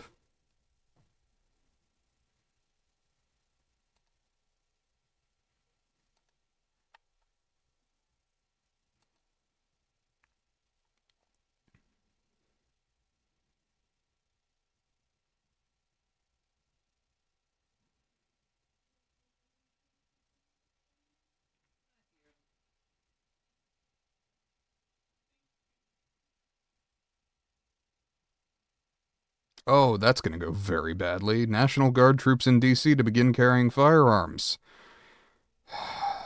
Fucking assholes. Not the National Guard troops that got deployed. They basically didn't have a choice. But Trump and his regime trying to make up a problem in order to enact martial law.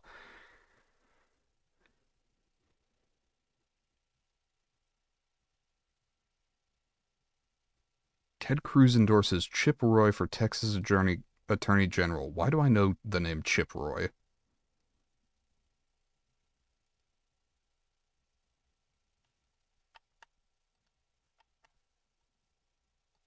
I know that name.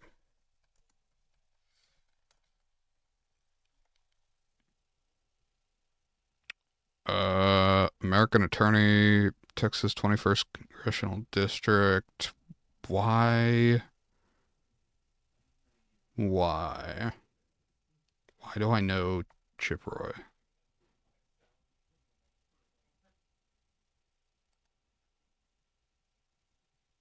Huh.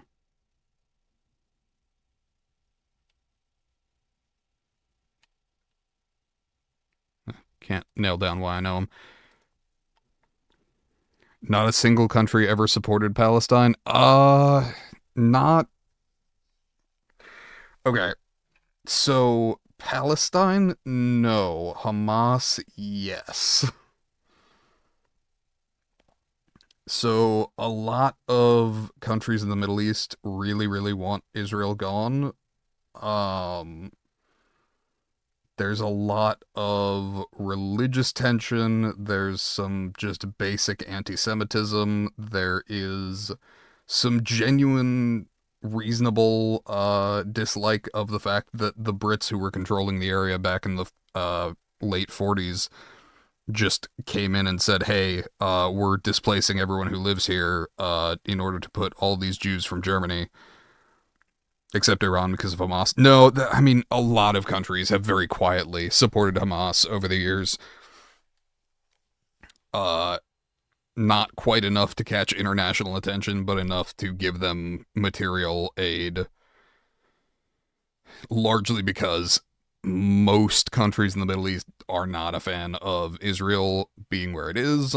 And I've had this conversation with my dad, right? My dad was born in the late 50s. So he grew up less than 20 years after World War II ended. And he grew up hearing about the horrors that Nazi Germany inflicted on Jewish people in Europe. And so he grew up very much supportive of the state of Israel because it was a place that they could put all of the people who had been displaced and mistreated, and the ones that had survived at least. So he was very supportive. He wrote a paper in high school on the 6-Day War. He was a big history buff, and so generally he was supportive of the state of Israel.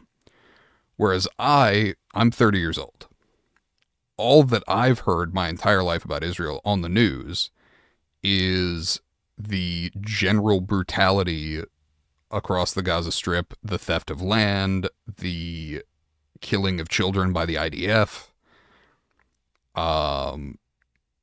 Because for the past 35, 40 years, that's what it's been. And my dad talks about, like, he has this gut instinct to support Israel, and he doesn't anymore, but, like, his gut instinct growing up as a kid, because of, like, that experience, he was always generally supportive of Israel. But in my case, all I know is what they've done during my lifetime means that I don't support and haven't supported Israel basically my entire life. Even knowing that my country was sending billions of dollars in aid. Totally different Israel now. Mostly, yes. And the real irony is that a lot of what they're doing aligns pretty heavily with the rhetoric Nazi Germany was using about Jews in the 1930s. It's fairly horrendous, but a lot of it is pretty similar. But I mean, particularly with Netanyahu in charge, that's worse. And I will say, I'm speaking of Israel very broadly here. When I say Israel, please understand that I'm talking about the Israeli government, because I'm well aware that the war is not popular with everyone in Israel. And in fact, there are huge sections of protest, particularly among younger Israelis, against what is being done. So when I say I'm not supportive of Israel, please understand I'm saying, like, the Israeli government. And there was a brief period of time, particularly after the attack on October 7th, 2023 at the music festival, where I had the conversation multiple times where I'm like, I don't support what Israel's doing in retaliation. And people would, particularly online where you're like you don't have that face-to-face communication, so people aren't necessarily clear on your tone. Multiple times I got back, so you support Hamas? And I'm like, no, I don't support Hamas. I don't support the government of Israel. I do support the innocent Palestinians that are being slaughtered because they're Palestinian. Like, and a lot of times I would get back, yeah, but Palestine voted for Hamas to be their government, which is true. However, they did that in, like, that last election was like 2006, 2007. So if it were exclusively people over 40 being killed, I wouldn't be down with it. That wouldn't be okay either. But you could make the argument that they were at least of voting age when Hamas was voted into power. Anybody under 40, not so much. And given the number of children that have been killed, I don't think that it's reasonable to say that they're going after only Hamas members. They don't care who they kill. You think Hamas kills innocent people? Oh yeah, they're a terrorist organization. Of course they do. This is the problem, right? Is both of the people in power are terrible. Oh, you don't think Hamas kills innocent people? Questionable. They kind of do. That I will point out the music festival. Like, there were a lot of generally innocent people there that got killed. If you're not familiar with the October 7th event that I'm talking about, let me pull up an article on that.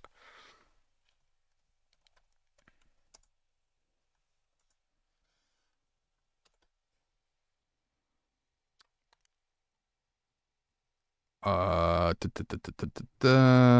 7th attacks. Okay, here's a Wikipedia article on that. But short version, there was a large music festival. Hamas came in and killed a bunch of people and then took hostages, and most of those hostages died. So Hamas does absolutely kill innocent people. As established, they are a terrorist organization. It's kind of their thing. But they were also, at least for a period, the legitimate government, arguably still are the legitimate government of Palestine. Because they got voted in like 20 years ago and have refused to give up power. So when I say that I'm supportive of the people of Palestine, and I can make a statement like, babies shouldn't be murdered. And if anybody comes back with, is it a Palestinian baby? We are ideologically opposed. Because it doesn't matter if it's a Palestinian baby. It's a fucking baby. Don't do a murder. That seems pretty simple to me. Apparently not to everybody. But it's one of those things that, like, you'd think everybody could get on board with a message like, don't murder babies, but apparently that's a whole other thing. Some people have trouble with that, I guess.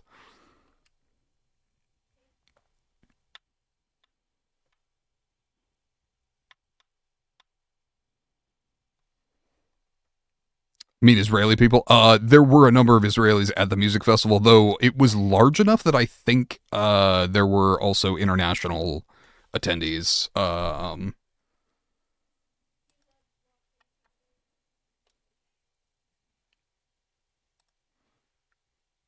As far as I'm supportive, I mean Israeli people? I am supportive of the Israeli people that are opposed to the war. I'm supportive of basically all of the Palestinian people who don't identify as Hamas because they are vastly technologically outmatched and getting bombed to shit with American and British bombs that we're just giving to Israel to carry out their genocide. Unfortunately,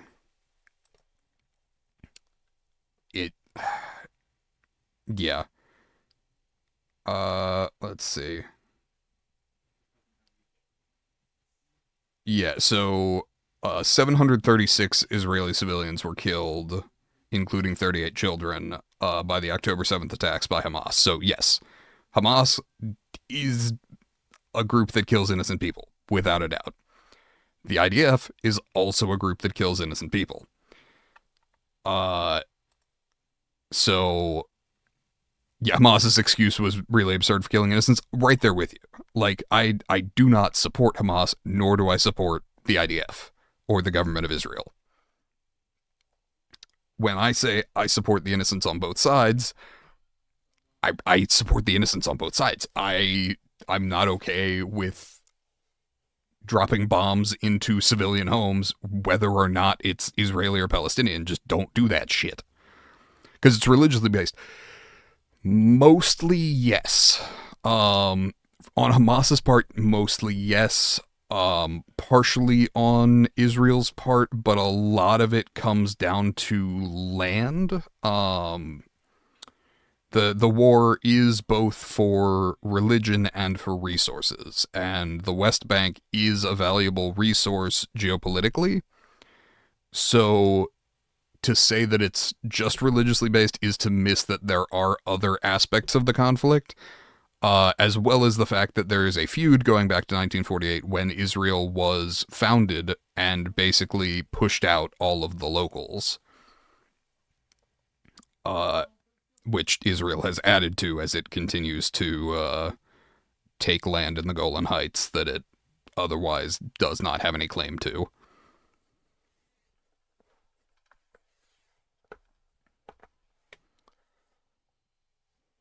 So it's a very complicated conflict with very simple answers, like don't kill babies. It really that one seems pretty easy. Like, don't get me wrong, I get that like an enemy can look like a lot of things, especially after the advent of guns, right? It could be a woman, it could be a kid, and I understand that threat is real, especially like we've seen child soldiers in Africa, and it's really tough that is something that has happened. And so I understand the paranoia about like anyone who's old enough to carry a gun could conceivably be a risk, sure. That said, the IDF does have more than a bit of a history of shooting 12-year-olds who were throwing rocks. That one's pretty indefensible. Like, I don't have a further statement on that. I don't believe that that's defensible behavior. So the fact that there is this pattern of behavior from Israel and the dehumanization of Palestinians is a major factor in the reasoning where I think I have not supported Israel for the majority of my life. And I've never supported Hamas, but I also recognize that the people of Palestine are being ground under the heel of both the Israeli government and Hamas. The Israeli government because, well, Hamas because they're using the civilians as human shields, and the IDF and the Israeli government because they don't care about the human shields and are more than happy to shoot the human shields to get to Hamas, and also maybe shoot the human shields again just to make sure. If only Hamas attacked the IDF in Palestine on the 7th, that would have at least been a legitimate military escalation in my mind. Like, you talk about, like, when Japan attacked Pearl Harbor, right? That was a surprise attack, but it was on a legitimate military target. So it was a surprise attack, the opening to a war. They hoped an opening move that would keep the U.S. out of the war, but they really misjudged U.S. attitude on that one. But at the very least, they were attacking a military outpost. They were taking out American ships. They were killing American servicemen for the purpose of disabling us in a time of war. Whereas something like the 9/11 attacks were purely attacks on civilians. If you want to talk about the bombings of Hiroshima and Nagasaki, those were not military targets, those were civilian targets. If you want to talk about the firebombing of Tokyo, same deal, that was civilian targets. The bombing of Dresden in Germany, same deal. All of these, by the way, were American bombings on civilian targets. So if you wanted to make the argument that it would be a legitimate military target to bomb a factory that's providing, parts for enemy warplanes in World War II, sure, that's a thing. but we also did a lot of what was called morale bombing, I think. That basically the idea was we just have to bomb them into submission. And as it turned out, a bunch of bombs falling from the sky and killing your neighbors actually makes you really pissed off. And instead of making you depressed and want to surrender, it makes you angry and want to fight back. So we killed a bunch of civilians to no purpose in the Second World War with very similar tactics, basically. So I would argue those were just as indefensible, to my mind, as something like the October 7th attacks or the current IDF tactics in Gaza, where they're not only are they not worried about civilian casualties, they're actively racking up civilian casualties. They're making that choice. It's not a question of making a military strike on a military target. It is a question of attacking defenseless individuals in a way that furthers your ideology in some way, but doesn't further a war effort, doesn't do anything like that. And the thing that people miss is the violence between Israel and Palestine goes back to 1948. So a lot of people focus on the October 7th, 2023 attack as like the start of the war, but it misses a huge chunk of history in which a lot of... I can stop now. The stream stopped working. Wait.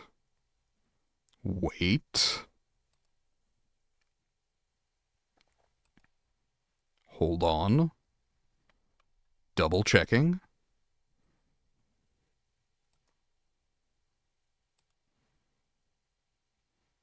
Okay, I'm still live at least.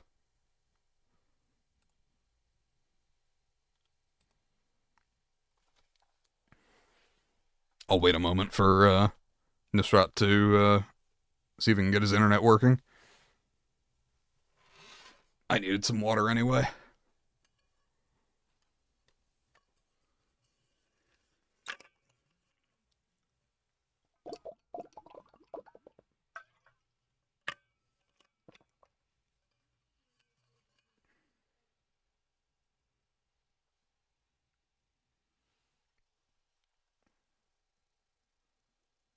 All right, are we back?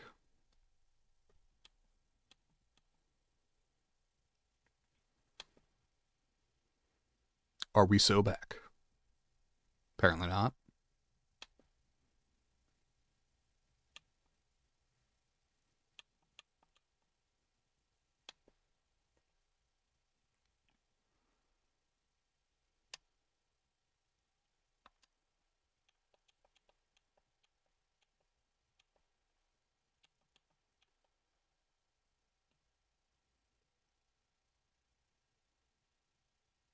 We are not so back, apparently.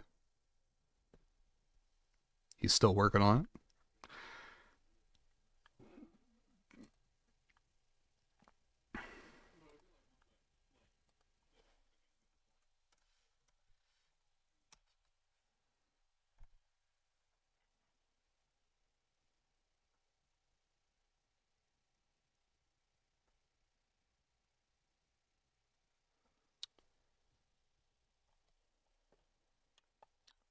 For those who are watching the VOD, I am planning to return to the chant tomorrow night.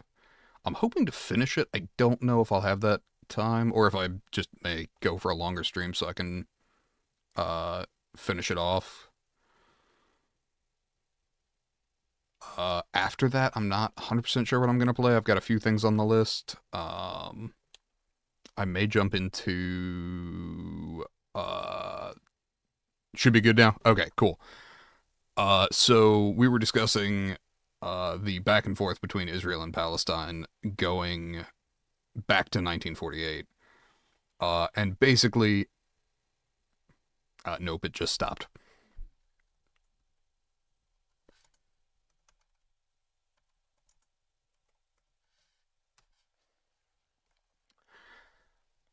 Okay. Nusrat's internet may be crapping out.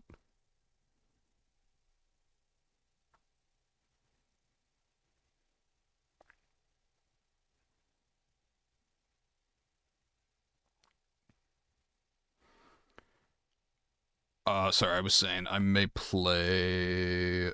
What is the survival horror top-down game that I had prepped? Conscript.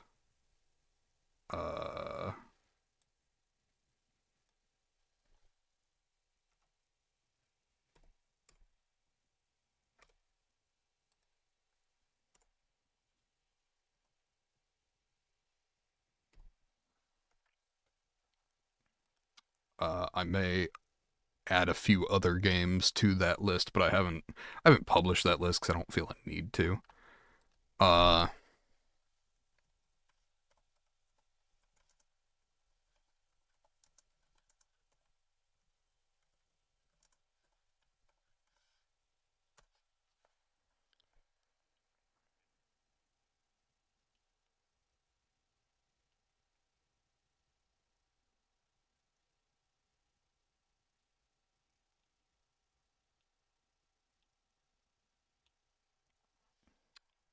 uh, actually, I should go to my. Let's see, what games do I have loaded that I could play?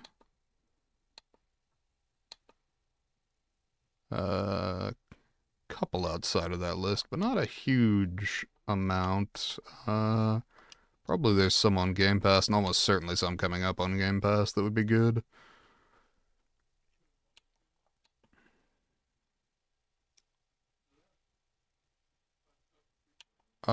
I could go back to Atomfall. I know nobody gives a shit anymore, but I wanted to play that game.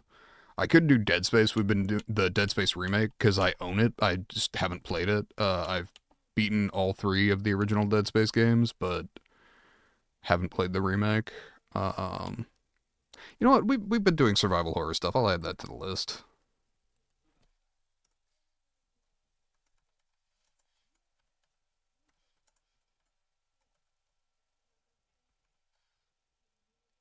I got all the achievements in the first Dead Space game. I definitely didn't in 2 or 3, but I have extended experience in just went upstairs and can tell there's something there. I'm just gonna type back, don't get eaten by a ghost.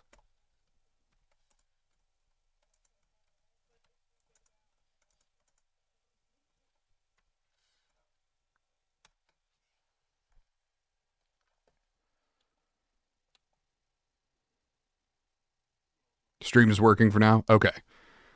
Yeah, so in essence, the Israeli-Palestinian conflict goes back a long ways, but the Palestinians, by and large, have had far less material support from other nations. So there's very little excuse for the IDF to be as brutal as it has been for the past 40 plus years. Bro, your whole body went cold. You did get eaten by the ghost. You got eaten. The ghost was there. Also, thermodynamics says going upstairs should have made you warmer. Heat rises and stuff.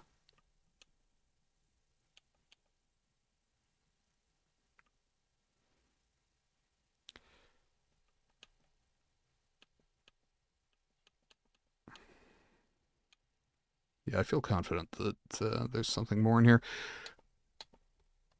But, yeah, I wish I had a good note to end on as far as the current Israeli-Palestinian conflict. But it's basically just really fucking sad. Particularly that dick. Yeah, well, yes, you noticed. I'm glad you've been here this long. You finally figured it out. Hey, Jay, what's up? We're discussing the Israeli-Palestinian conflict and other fun topics.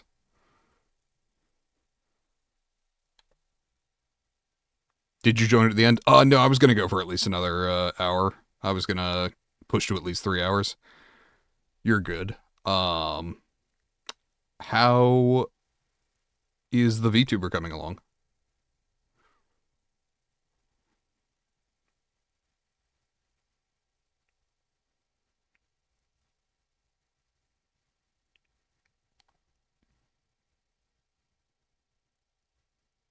Okay, epic.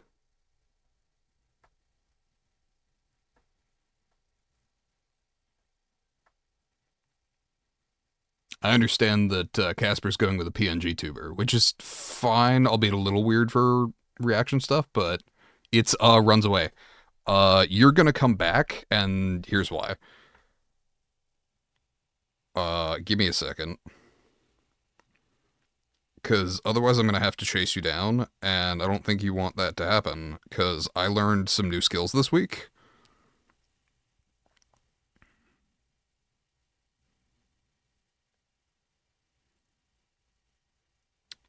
Give me just a second. I have to fucking email this to myself, which is annoying, but whatever.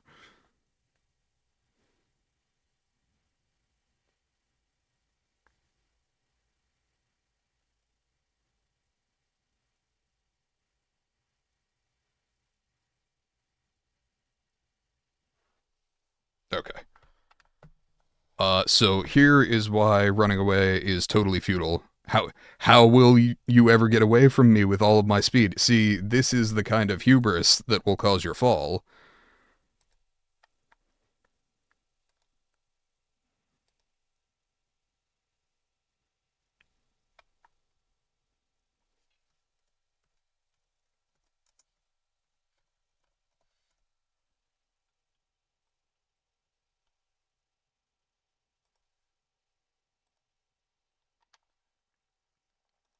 So, see, you start running away, and then I literally roll up.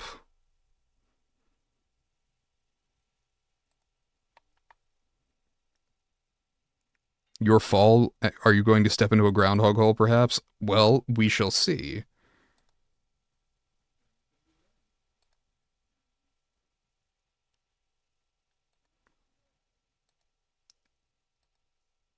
But, I can, in fact, chase you down.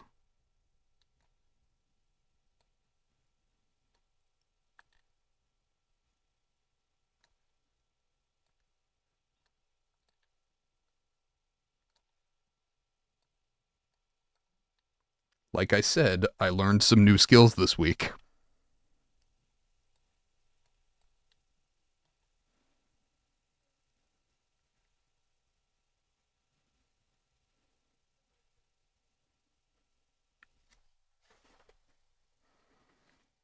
This may or may not be related to the video that I'm making.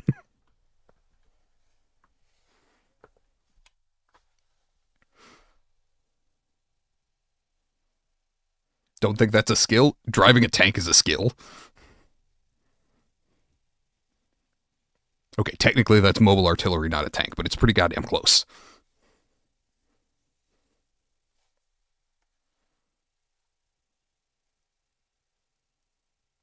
Why do I look Jewish? I can't help you with that one. I am extremely not Jewish. I'm super Northwestern European ethnically.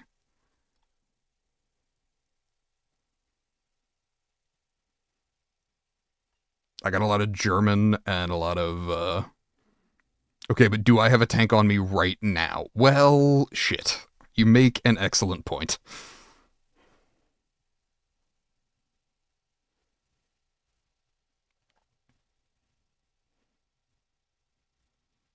Insane thing to say to this Catholic raised man. Yeah, I was in fact raised Catholic. Um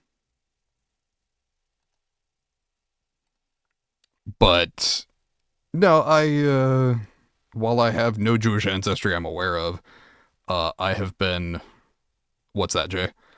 I have been informed by genetic testing that I'm like 98% Northwestern European, give or take. A lot of Norway, Britain, Ireland, Germany in my blood. Did I actually drive it? Yes, I did. It was very fun.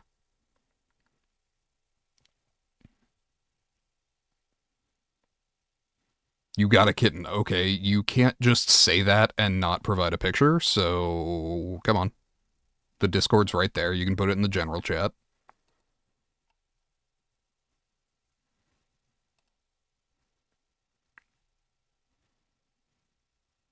And you got a kitten singular? My understanding is that often people will get two so they socialize. I'm just curious. Name him Mahalik. I feel like that's a reference I'm not getting. His name is Diablo. Nice. Okay, solid. Good name for a cat. Funny enough, I was talking to West and Winnie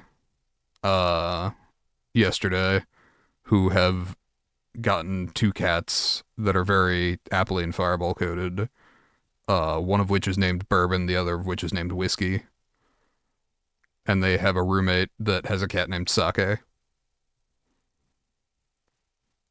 Mahalik from Scary Movie 4 and 3. Oh, Jesus. I have not seen any of the Scary Movies in many, many years.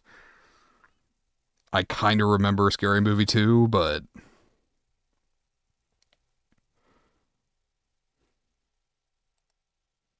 that's a cute fucking cat.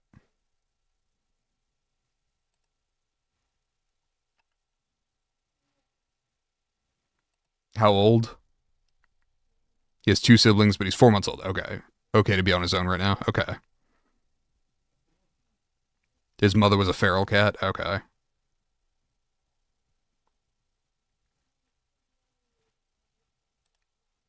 That's super cute.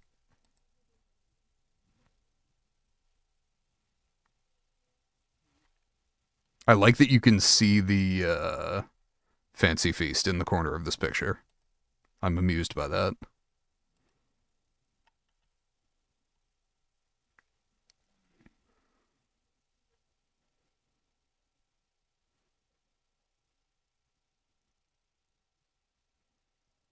So 4 months, is that old enough to have neutered him? Or is he like, I remember that being by weight. Gotta give your son the best. Yeah, 100%.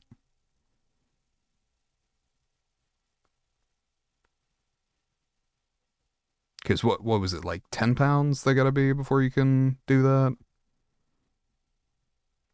7 pounds? Something?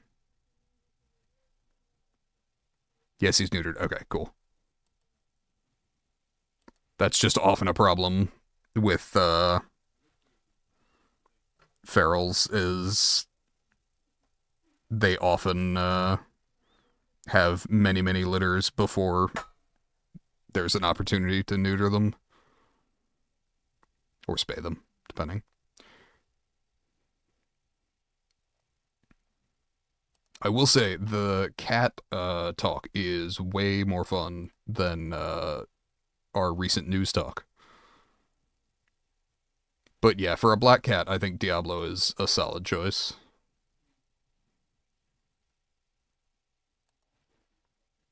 So what's his general demeanor? Is he scaredy cat? Is he cuddly? Is he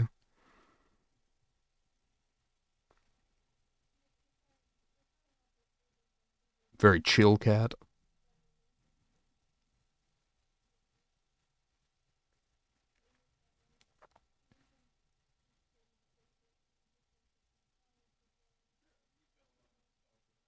Because that was for the cats that I live with. There's one who is like an intrepid explorer and one who is a total scaredy cat.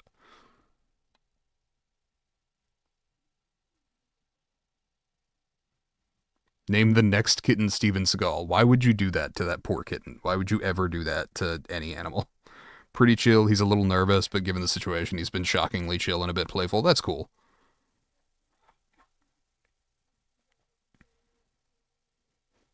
Oh, I know your move got delayed a little bit. How is that looking? Generally speaking. I know there was various factors going on and then I went out of town for a while.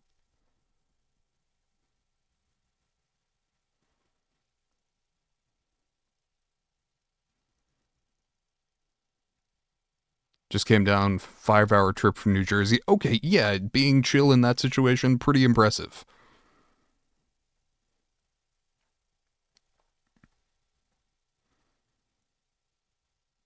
Believe you're moving a little bit after your birthday. Okay, cool. So, yeah, not that long.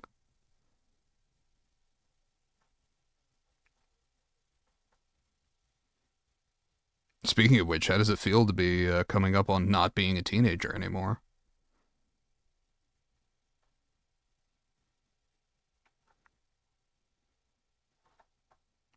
I want you to know that I plan to be your friend for a very long time so I can start making the old jokes that you make at me once you're, the age that I am now.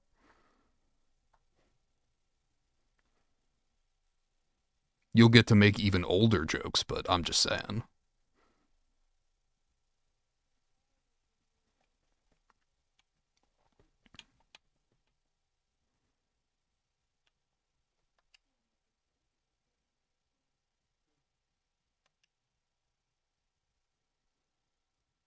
One step closer to being able to buy the ingredients to make Molotov cocktails. Okay, not that I want to encourage this sort of behavior on the internet, but you can already do that.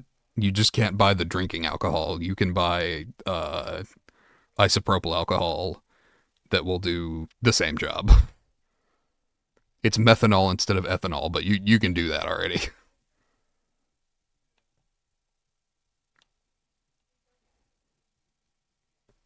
One of the most dangerous rooms in any house is the one with cleaning chemicals.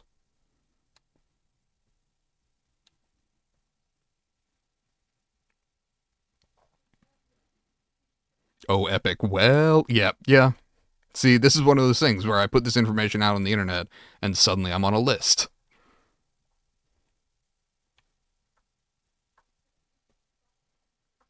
One step closer to being able to get your concealed carry license? Hell yeah.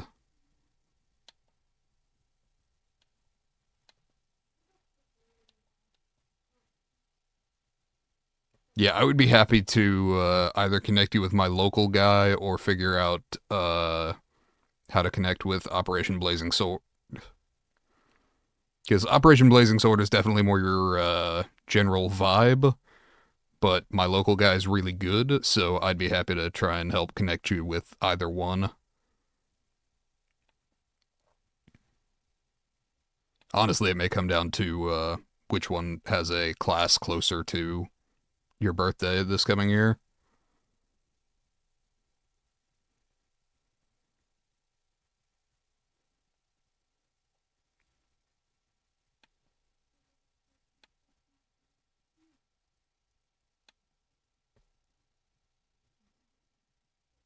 Down, might wait until you've been on T a little longer to start to pass. Yeah, fair.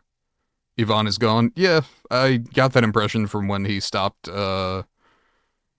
responding in chat. I will say I'm a little concerned because he disappeared right after I brought up that rash of people getting pushed out of windows in Russia, and I don't know what floor Yvonne lives on, so I'm a little concerned. But I think he'll be okay.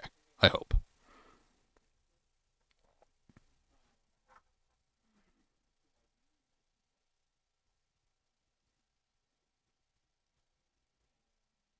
Okay, Jay, I do have to ask. Are you planning to grow a beard? Because I will be very interested to see that.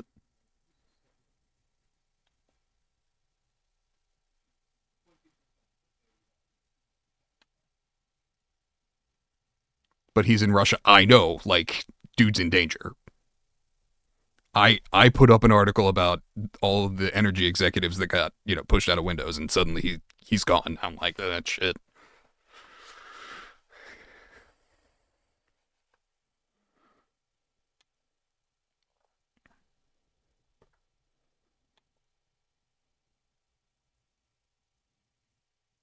Probably not. The men in your family are not capable of growing beards. That's fair. That was one of my favorite responses when Pedro Pascal was asked about Joel's beard, because it's a major factor of Joel's character arc or art rather. Is he's got like a beard in game, and Pedro Pascal was like, "Yeah, well, he's not gonna have it on my character because I can't grow a beard." You think your uncle kinda is, but that's a task for older Jay. You're not ready for death yet? Okay.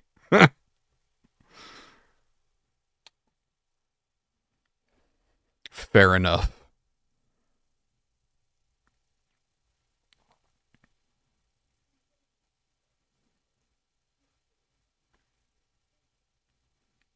I'm straight, so bear doesn't apply, but damn if I ain't built right.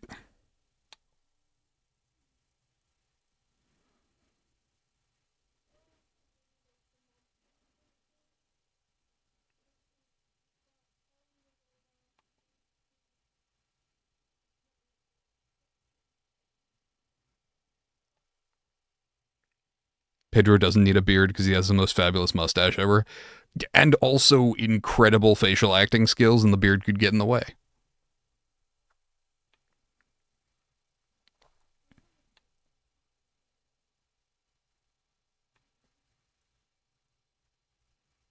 Yeah, the more I watch him, the more I realize I've literally never seen him in anything and been like, oh, he could have been better. No, like every time he's fucking amazing.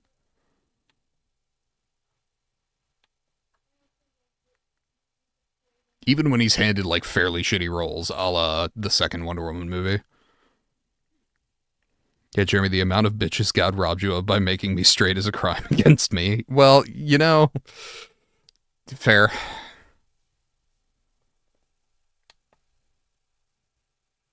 I mean, to be fair, I also don't date because I'm lazy more than anything else. It's like, could I date if I wanted to? Sure. Are there a ton of people out there looking for the most attractive fat cripple they can get their hands on? Not really. But like, if I were looking for someone, I could find someone that's, poor enough eyesight or low enough standards. Sure, I could absolutely find someone. But I don't care, generally speaking.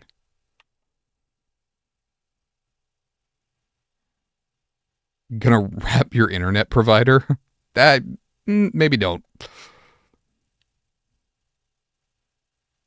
Tumblr would surprise me. Fair. That's the thing. I say that out loud, right? I say out loud, I'm like, somebody's not into this, and it's like somebody is, but they're way too into it, right? Like even if you've got the person who is into that, almost no one is into that in like a normal way. It's like too much most of the time.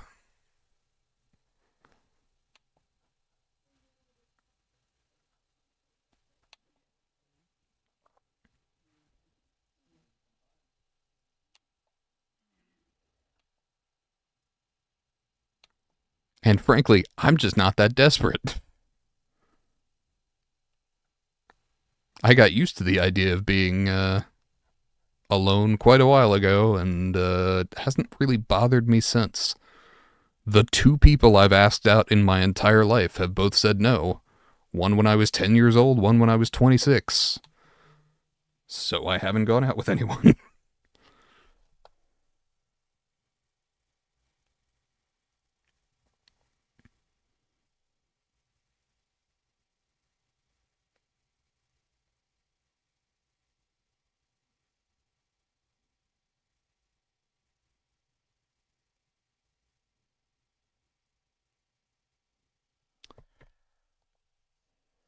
Yeah, that's fair. That's how it is for trans people too. Yeah, chasers are a thing for sure.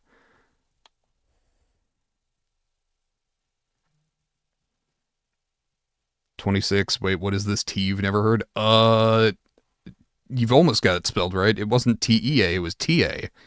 I had a TA in my downloaded Amnesia. Nice. I had a TA in some of my anthropology classes who was fairly attractive, and we shared several interests, including D&D and a couple of other things. Anthropology, obviously. Um, and so I waited until she was no longer my TA and asked her out, and got a very polite and professional no, and rolled with that. And it was actually probably a good thing because the next semester I had her as a TA again. And so that semester finished up, and I went from, hey, you're no longer my TA to I'm no longer a student.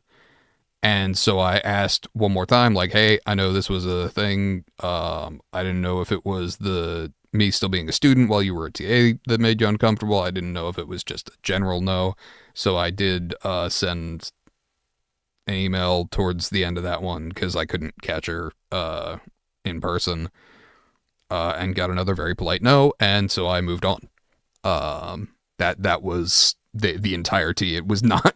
It's one of those things, right? Like I wasn't sufficiently emotionally invested as to be crushed. It was just one of those things where it was like a person that shared a lot of the same interests, and I would have been annoyed with myself if I didn't ask.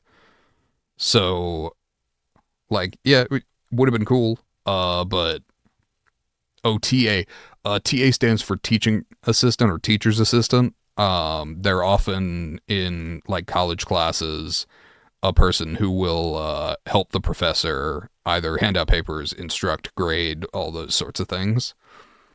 Asking someone out via email is the most you thing ever. Well, to be fair, I didn't ask her out via email. I asked her out in person, got a no, and then I sent like an updated addendum email.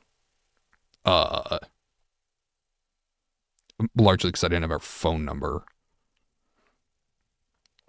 Teaching assistant, like probably a grad student who was helping the professor teach the class. Yes, that's correct. She was an anthropology grad student.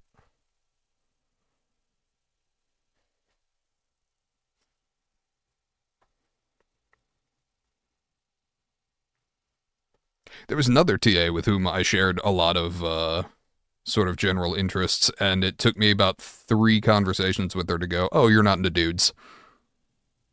Asking out addendum, I mean, effectively, yeah. I didn't phrase it that way, but yeah, pretty much. More an update, right? Like I'm changing my status from student to not a student anymore. It's possible there's a reason that both of the people I've ever asked out said no. Like I am in fact the common denominator there.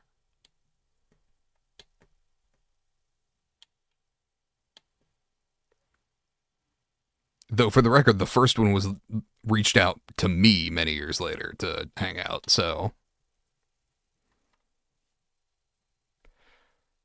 can see now my type might be a lot of gay women on accident. Yeah, I figured this out many years ago. Is that the kind of woman that I'm into is just statistically winds up being a lesbian a lot of the time. And it's cool because I have a lot of gay female friends that I hang out with. Like, it's a good time. I enjoy spending time with those people. Uh, was she hot? Oh, the one who reached back out to me? I think so. Um, I found her attractive in elementary school, which is when I asked her out, and then I found her attractive as a teenager. We haven't talked in like 10 years. My assumption is, yeah, still reasonably attractive. But yeah, the more I when gay men want me, but I want gay women, Jover, yeah, yeah.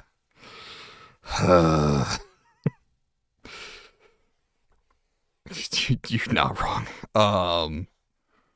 But no, every time I start following like a woman on social media or YouTube or whatever, I'm like, this person's really fucking cool. And then relatively quickly, I'm like, oh, they're not into dudes. And I wasn't following them because I thought they would be interested in me or that I was interested in them.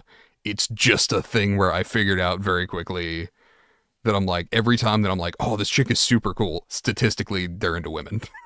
Like, it's a regular occurrence.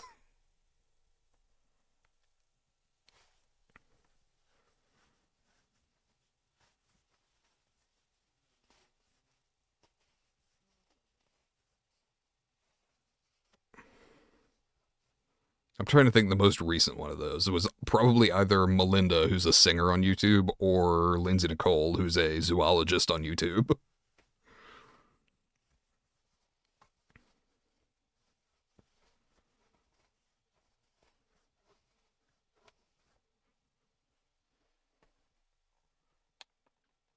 And I'm like, man, these chicks are cool. And then like, oh, because they're gay and that's apparently my type, which is just a terrible type to have. I know Lindsay Nicole. Hell yeah.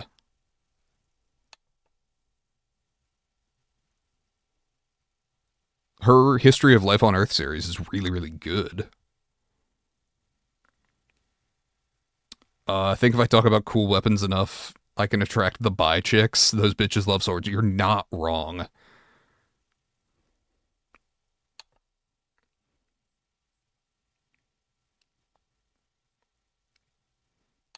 I can do that. I am capable of talking swords. I'm better at talking guns, but I am capable of talking swords.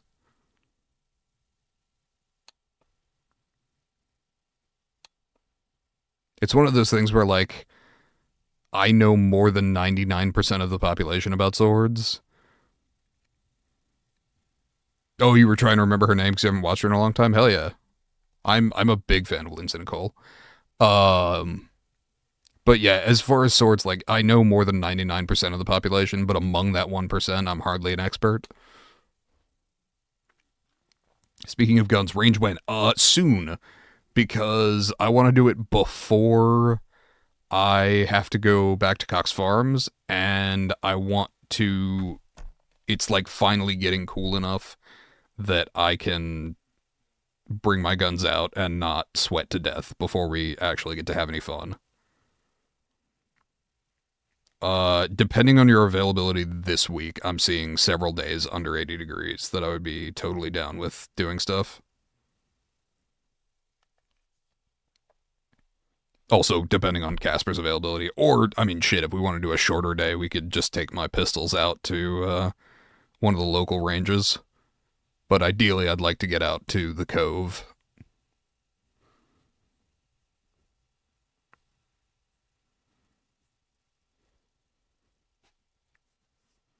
Just make a day of it.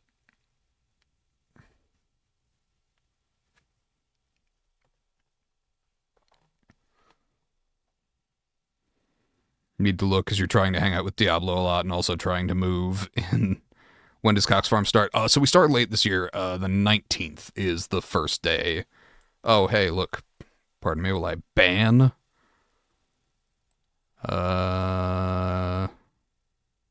Oh, the account was created a whole 2 days ago. Ban. Yeah, anyway, Cox Farm starts the 19th.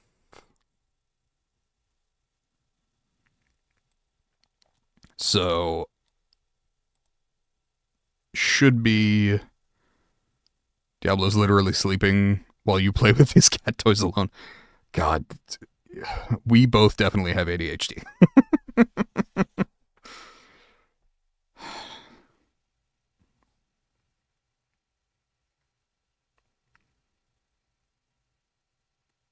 Yeah, that tracks.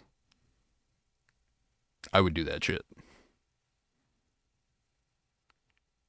Though I will warn you, if he wakes up while you're doing that, it's a really good way to get scratched. Not intentionally, he'll just want to play. Spring is quite entertaining for the both of us. Yeah. It's...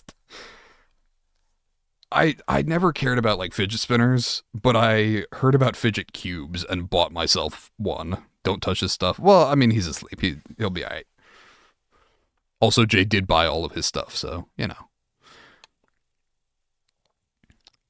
But yeah, I did purchase myself a fidget cube just because I was like, I feel like this would work on me, and it basically does, though I still stick to music generally. Hasn't been scratchy or bitey. That's awesome. I love, like, Fireball is so gentle, because if you're doing something that he doesn't want you to do, he'll, like, pantomime biting you, but won't actually bite you. Like, he wants to get the message across, but he doesn't actually want to do violence.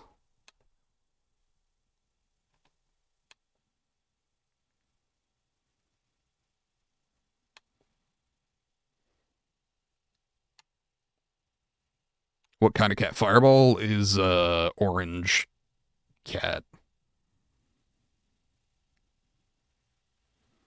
You fidget digitally when you're watching a YouTube video. You highlight and unhighlight the title the whole time. That's incredible. Oh, That's I would misclick and just like fuck the timestamp, and I've done that where I accidentally hit, because I don't know if you know this, but if you hit one of the number keys, it acts as a percentage to the YouTube video, and it takes you to that percent of the video, wherever that is. But oh my god.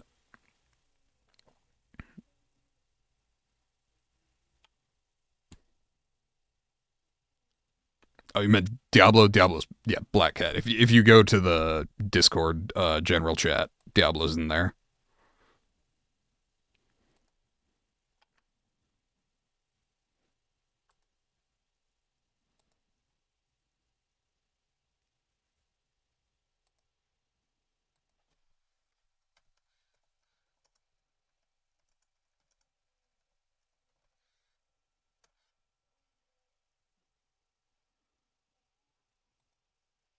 Though I will say, there's a YouTube video out there that lets you play piano using the number keys. What? Sometimes you watch two videos at the same time. I have tried that in the past, and that overloads my brain a little bit. I can play a video game while I've got a video going and pay attention to both. But two videos simultaneously is generally unhelpful. I just tend to lose too much information. I'm a little surprised you went with Diablo rather than Diable. Just because you speak French, not Spanish.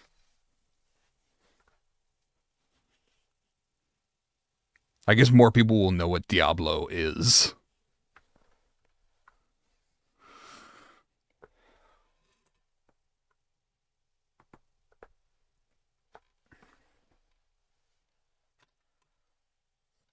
Like, if you click a number key, it skips to a part where it plays a certain note. That's cool. Imagine calling him disabled in public. I mean, yeah, don't do that.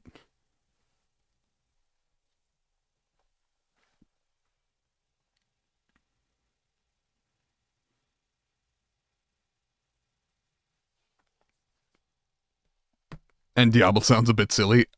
You mean like French? Sorry, I'm gonna go ahead and insult an entire language here, but you know, that's not entirely fair to the French. It is entirely fair to the French language, but the French don't sound silly, generally speaking.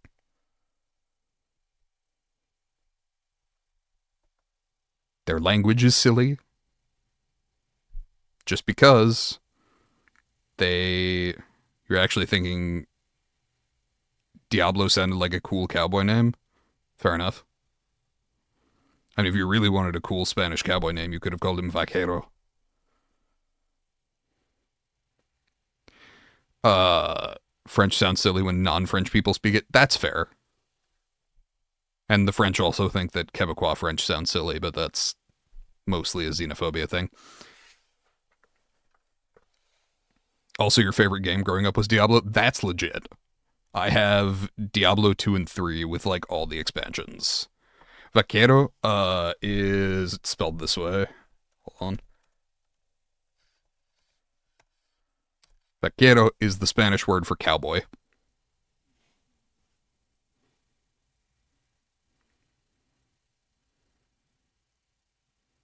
Naming a cat a Spanish name is perfect.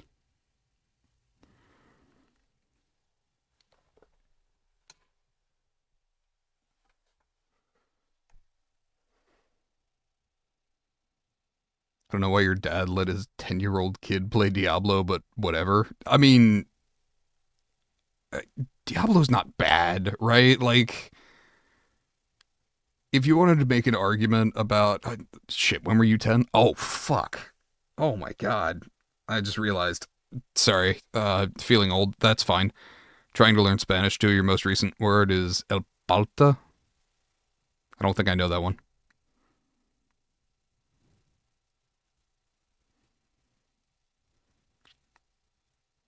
But yeah, I mean, like, of all the bad shit that you could have been playing at 10 years old,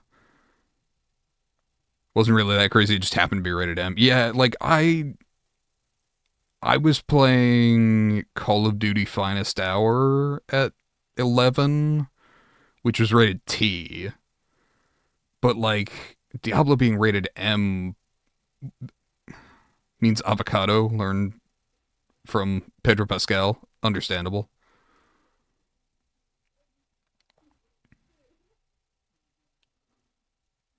The one you should know is obrigado, which is lawyer.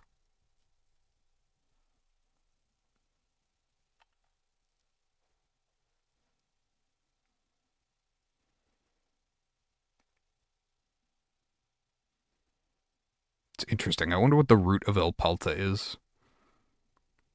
That's like I don't know if you're familiar with the various languages ways to say pineapple, but the word for pineapple in almost every other language is just ananas.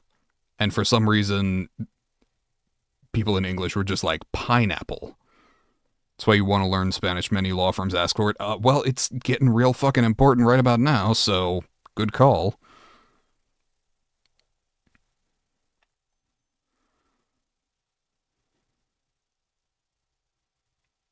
I've spent time in my life learning two languages that were not the one I grew up with, and neither of them was Spanish, which was fucking stupid. I should absolutely have done that. That said, I have used Russian a couple of times this week, but I really you say ananas too? Yeah. Like I said, it's almost every other language. It's really stupid. I don't know how America or the English went with pineapple, but yeah, it's ananas in like almost every language. But yes, I should have fucking learned Spanish. That was stupid of me to not. And you know, it was such a stupid reason too. It was only because I can't roll my R's. That's it. You feel me? You with Korean and French? Well, Korean is at least like locally handy. French always has what does everyone else call bananas? Let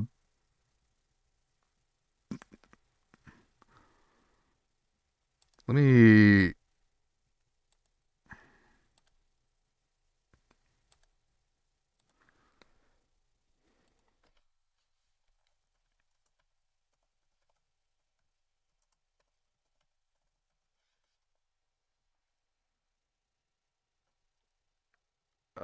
Let's see.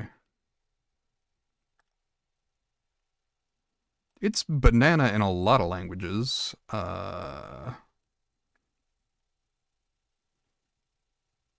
Russian, it's banan. Italian's banana. Uh, Spanish is uh, banana.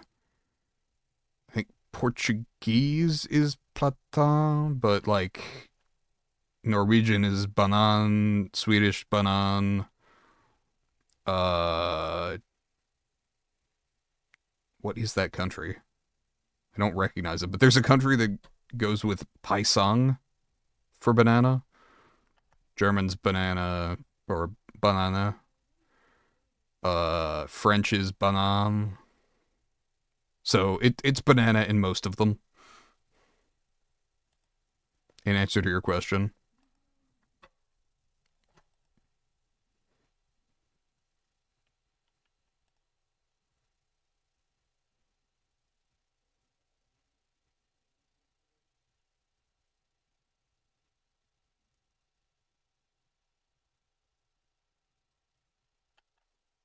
Yeah.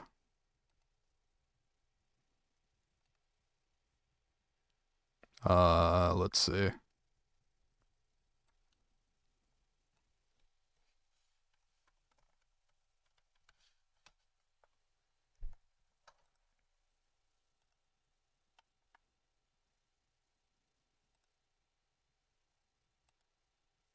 Yeah.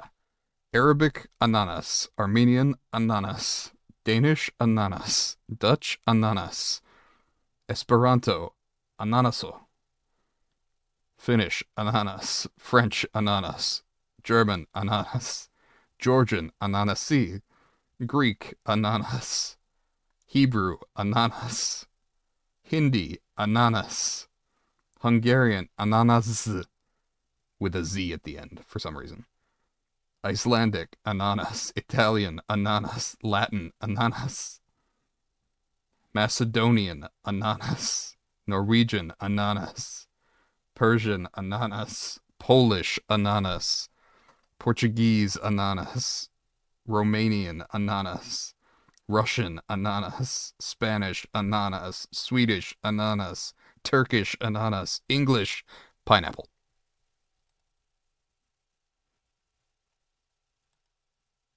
Who the fuck knows?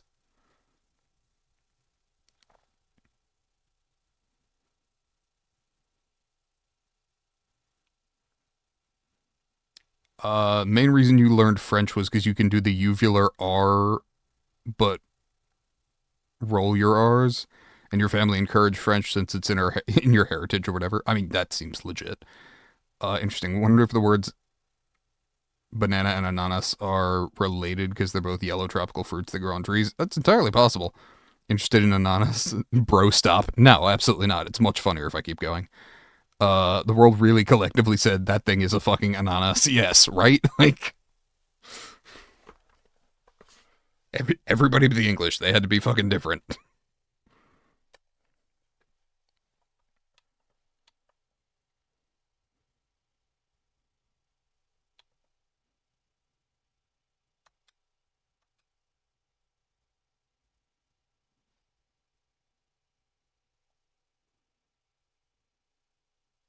Why did they do that? I don't fucking know. But that one is like more than almost any other word in any language. Everybody went with ananas.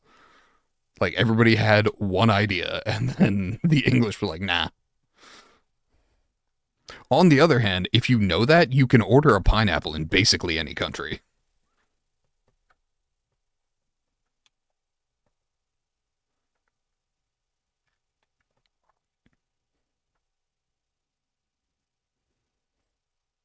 English said no, yeah. World peace could be achieved if we just submitted to ananas. You know, I feel like there are other underlying problems, but I'm willing to try.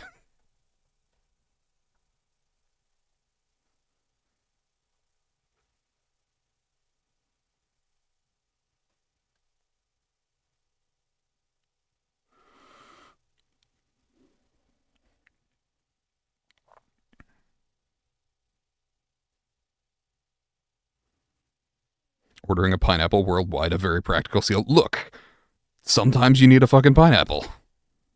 Maybe got rid of our nukes. Maybe just load them up with pineapples.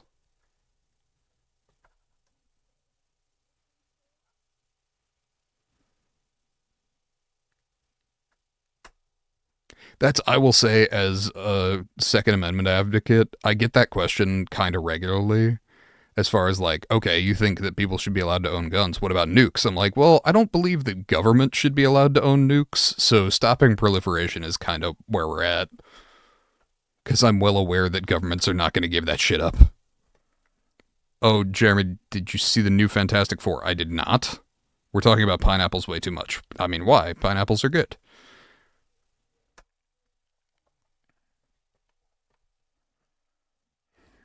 Ananukes. Okay, nice. So I have not seen the new Fantastic Four movie. I haven't been out to the movie theater in over a year at this point. I've been largely catching stuff when it hits streaming.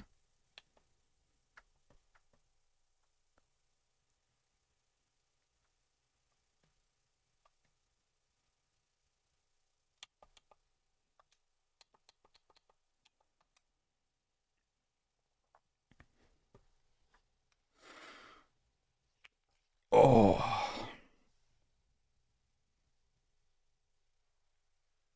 snap, crackle, pop goes my spine.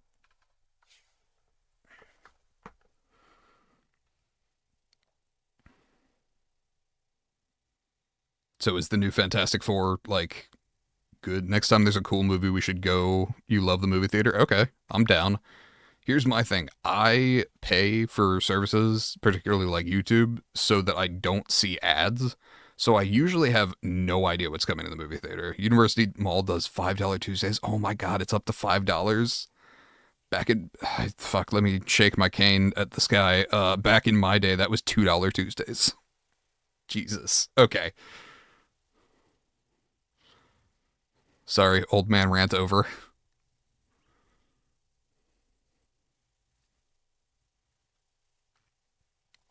I do like University Mall. There's also the Centerville Theater does, I think it's like 650 or whatever on Tuesday, like all day on Tuesday. And that's a first run theater as opposed to University Mall's a second run theater. So I'm not opposed to University Mall. $5 for a ticket, Nusrat. $5 to get in, basically, to go see a movie.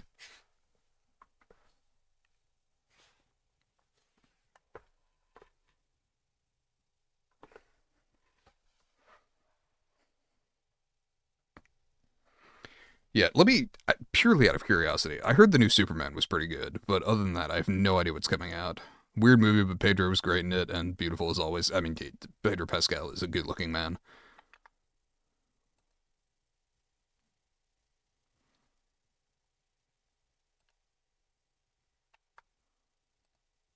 And I know that he's good looking because I'm capable of seeing attractive men if they're very, very attractive. So, like, when people are like, oh, X person is hot, I'm like, I don't see it. But when people are like, Jason Momoa's hot, I'm like, yeah, I see that. So let's see. What is at the local movie theater right now? Because I have no idea.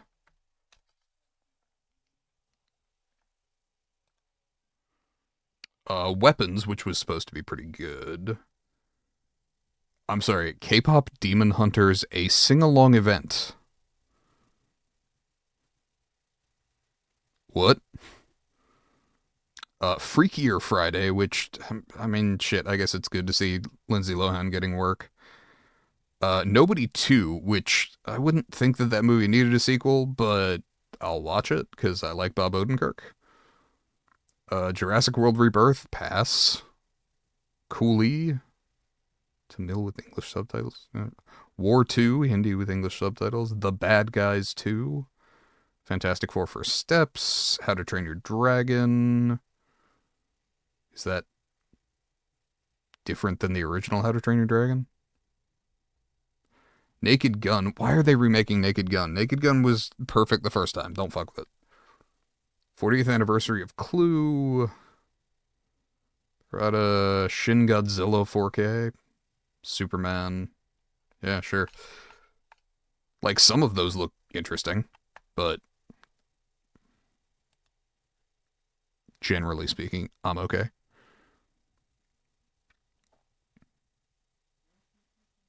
Waiting for Freaky Deaky Friday? Sure. Uh, Guy from Stranger Things was in it. Thought he was Ryan from High School Musical. Sure.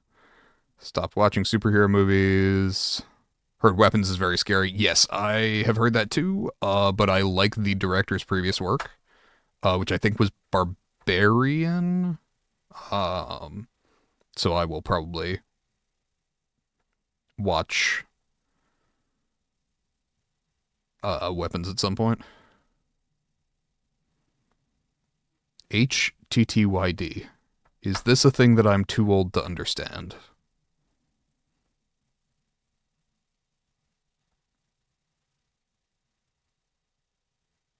Possibly.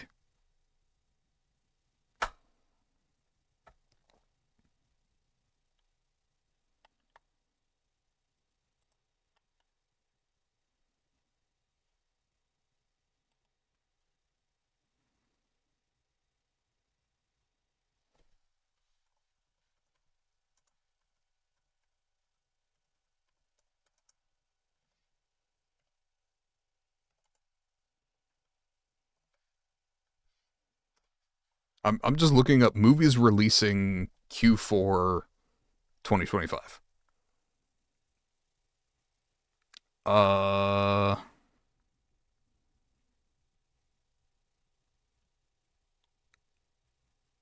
Hang on. Most anticipated movies of 2025, according to Rotten Tomatoes.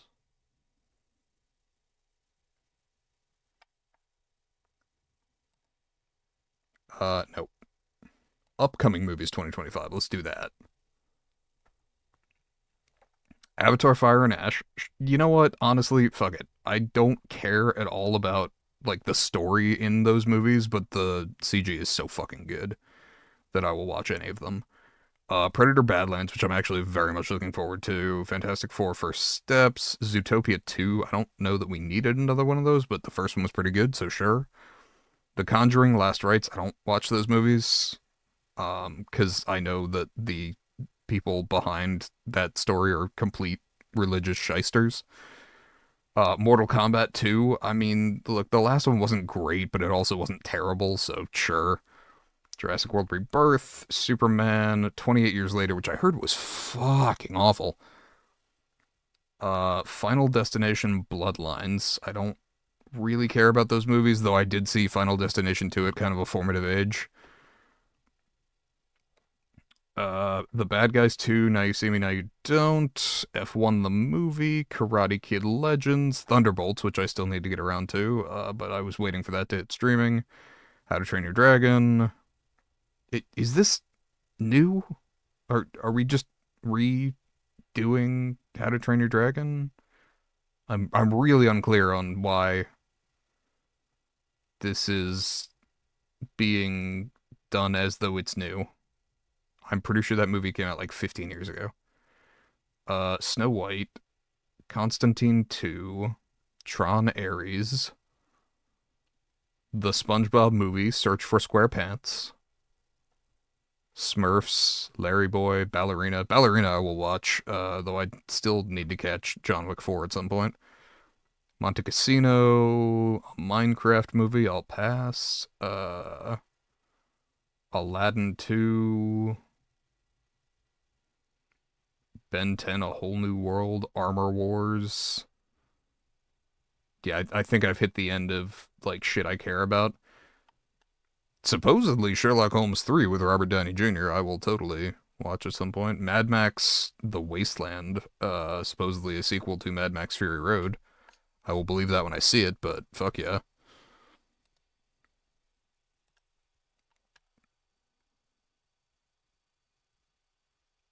Oh, How to Train Your Dragon. I see. HT2. I got it. New one's live action. I see.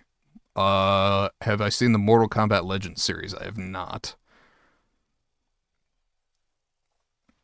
So why are we live actioning How to Train Your Dragon? The first movie like had a style of its own. New Ben 10 and Sherlock Holmes, apparently. News to me.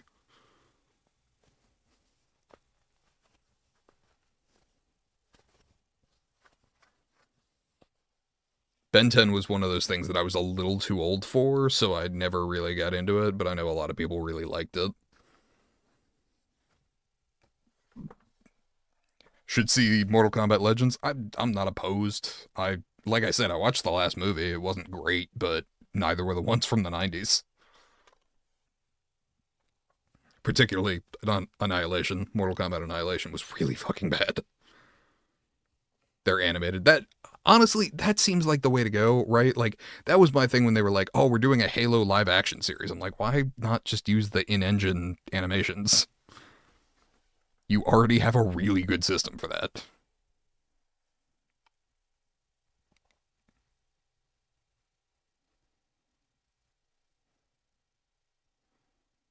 First movie released 2020. Okay.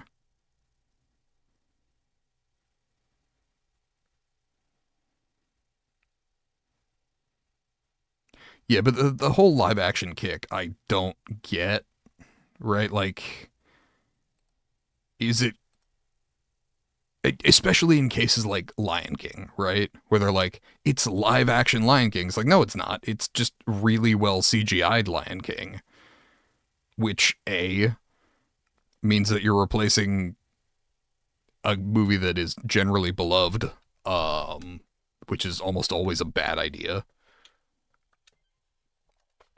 But Two, like, it's not animated. It's just animated with CG renders instead of 2D drawings. It's called Mortal Kombat Legends Scorpion's Revenge. Noted. I will look into that. Did we lose you, Jay, or are you messing with the cat? Live action always sucked. Yeah, I mean, not necessarily. It's just the live action remakes of really good animated films that I'm like, yeah, but why though?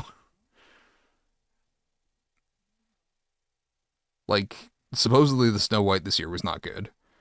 Uh, AJ, just check. Um, the I know a lot of people did not like Beauty and the Beast, which I haven't watched, despite the fact that it has Emma Watson in it, which will convince me to watch almost anything. Uh, I know The Lion King was not well loved. I know Aladdin was not well loved, which, like, God, look, I don't get the impression that Will Smith is a great dude, but I felt for him in trying to replace Robin Williams. Like, that is a monumental task. Uh, Little Mermaid, I heard almost nothing about. Like, whether it was good or not, I have no idea. Uh, I will look up Mortal Kombat Legends, so that I don't lose track of that. I'll just leave a tab open.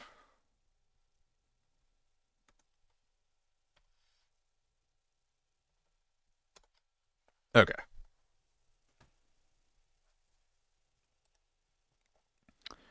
Live action Beauty and the Beast was fine, but that was your opinion as a child, so shrug. Yeah, but how could it have been your opinion as a child? That movie came out when I was 22. Fuck. Look it up on YouTube for some fight scenes. Okay, will do. Yeah. Live action Cinderella was good. Okay. Sorry, I got a Disney live action remix.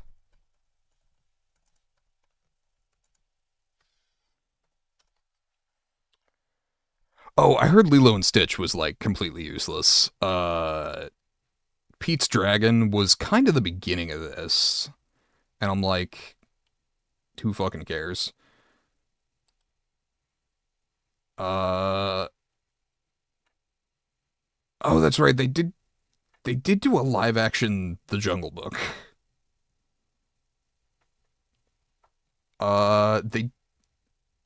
They made Cruella, which I'm gonna argue is not a remake of 101 Dalmatians. Uh, so let's see. The 2016 Jungle Book was pretty well liked. Pete's Dragon was supposedly fine. Cinderella was pretty well rated. Rudyard Kipling's The Jungle Book from 1994 was like okay, apparently. See, they put Cruella on this list, and I disagree. Mulan was generally hated because they were trying to please both the Western and the Chinese audience and managed to piss both of them off. Christopher Robin from 2018, I didn't even know that this was a movie. I've literally never heard of this. Beauty and the Beast 2017 was like meh. Lilo and Stitch, also apparently pretty meh. Little Mermaid, meh. Lady and the Tramp 2019, again, did not know that movie was made. Peter Pan and Wendy, I've never heard of, but it apparently came out in 2023. Aladdin 2019, Mufasa the Lion King 2020. That was not the Lion King remake. That was like the follow-up to the Lion King remake, I think. Maleficent, again, not a remake. Lion King 2019 was the live action remake. Alice in Wonderland 2010. Okay, I guess you could argue that was kind of the beginning of it. With Johnny Depp as the Mad Hatter and what's her name? Mia Wasikowska, I think. Dumbo was supposedly terrible. Snow White this year was supposedly terrible. Uh, oh shit, I forgot that there was a live action 101 Dalmatians in 1996. And then I guess they did make Pinocchio in 2022, which, as I recall, nobody cared about. So basically, there's a bunch of them, and a few of them were good. Maleficent was good, and the crow who turned into a human was hot. All right. Sleep wellness rat.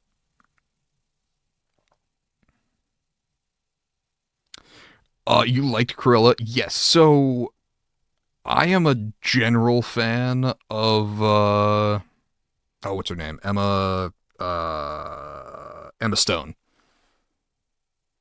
Emma Stone has been good in basically everything I've seen her in since I first saw her in Superbad when I was like 12. Every time you mention an event from your mid to late childhood, I take another 5 bullets to the chest. You're not wrong.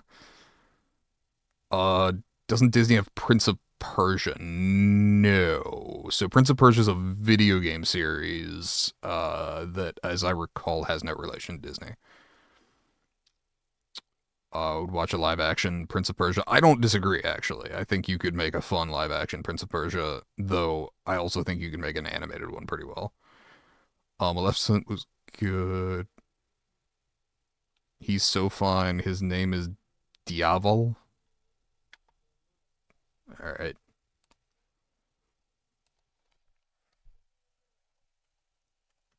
You are telling me, a straight man, that the character Diaval is super hot, and I.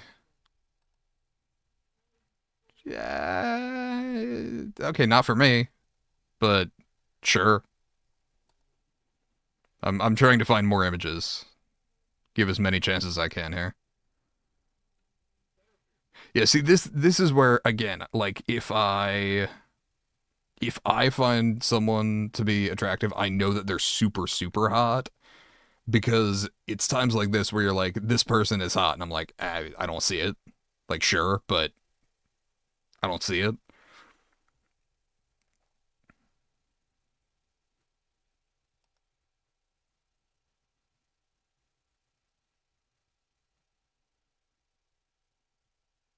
Sorry to have failed you today.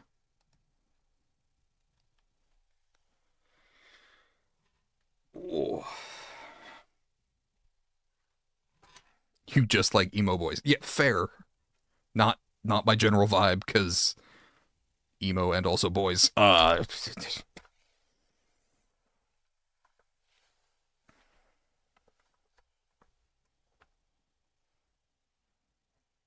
was also never much into scene girls back in the day.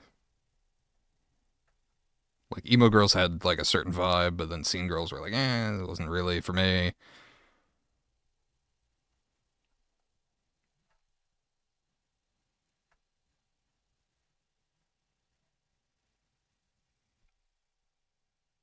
I like metal chicks, headbangers, sure.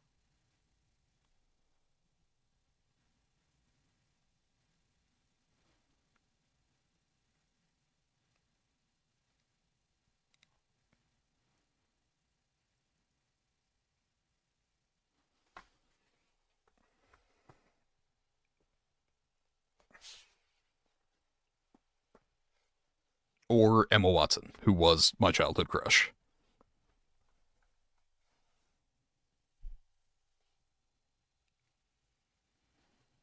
Have I heard the song Emo Boy by Aisha Erotica? I'm gonna go with no.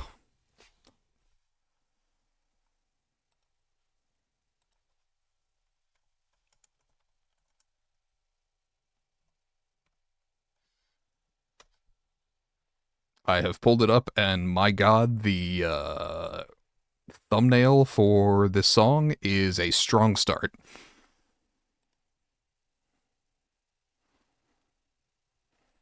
If not, you should. I think it'll take a year off my lifespan. Good. I need fewer of those. Hurry this shit up.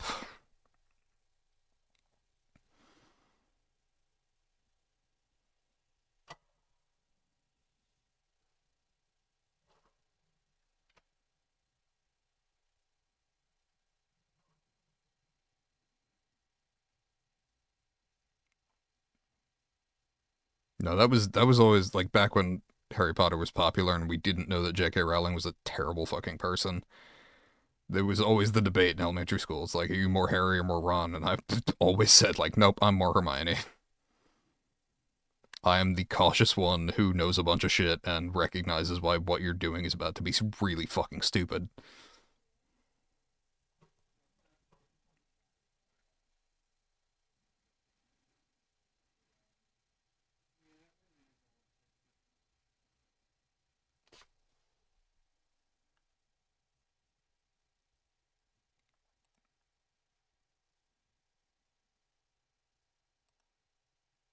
God, I just saw the second picture of Diablo that you uploaded, and it is so hard. Like, I know that I'm looking at a black cat, and I know basically what I'm looking at, but like, at a glance, he is almost invisible.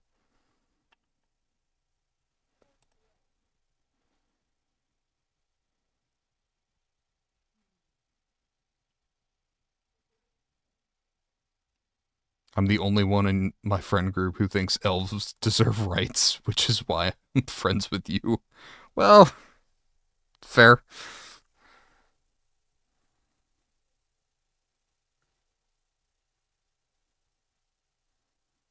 Yeah, you're not wrong. Kitty camo. Yeah, I mean that's the thing, right? Like whenever Appley is in like a vaguely dark space, she turns invisible. Whenever Fireball walks up against like anything wood paneled, he's gone.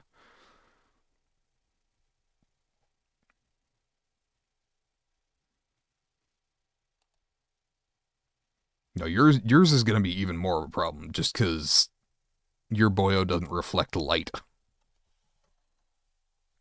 The only way you'll be able to find him is his eyes.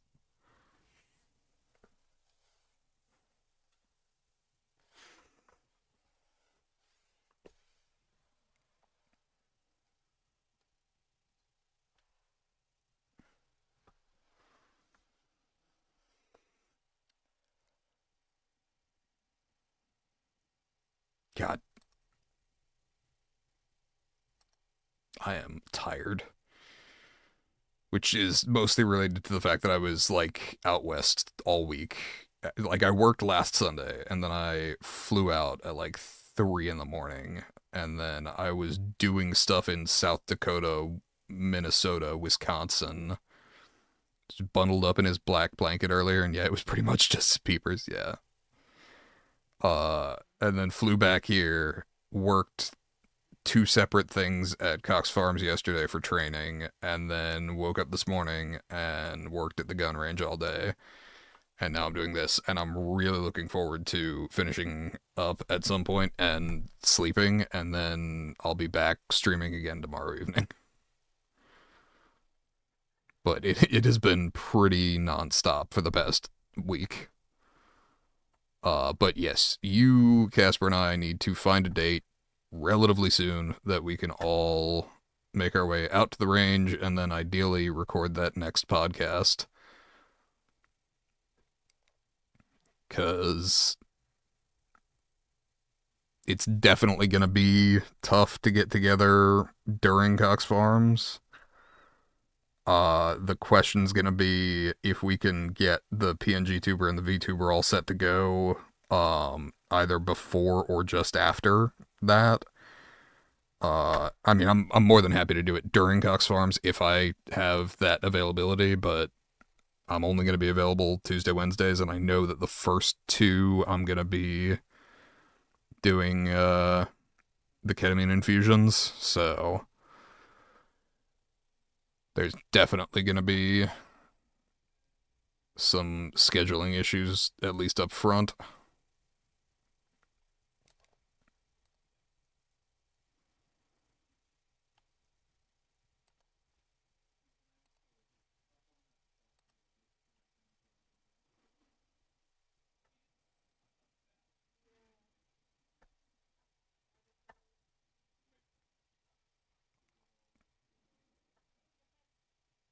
But yeah, at the moment, definitely. Oh, I also gotta send a couple of emails tomorrow, but that's fine. tomorrow's going to be largely editing, but I can do that with music on in the background, so that's not entirely draining. Your son is taking his first piss in his new home. You're so proud. Congratulations, Jay. Way to go. Was he kind enough to at least do it in the litter box?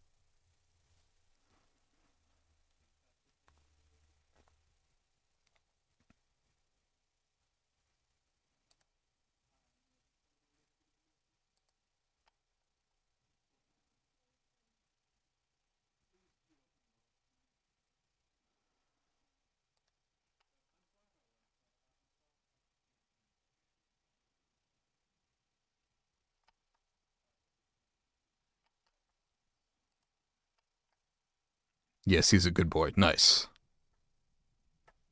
Congratulations on not having ammonia smell just drifting up out of your carpet for an extended period of time.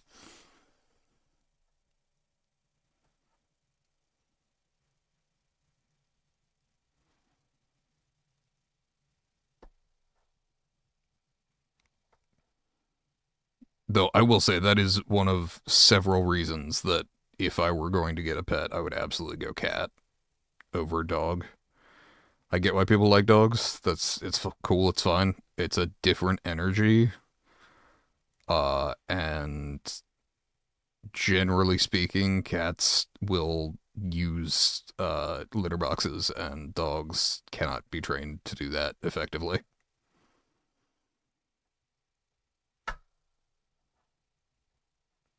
That said, I have no intention of getting either or any pets really.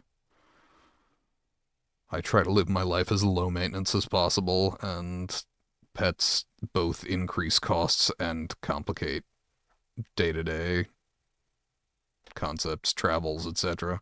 For instance, I sort of last minute went on a trip out to the American West for like a week this past week, and it wasn't a problem because I could just sort of drop things and go.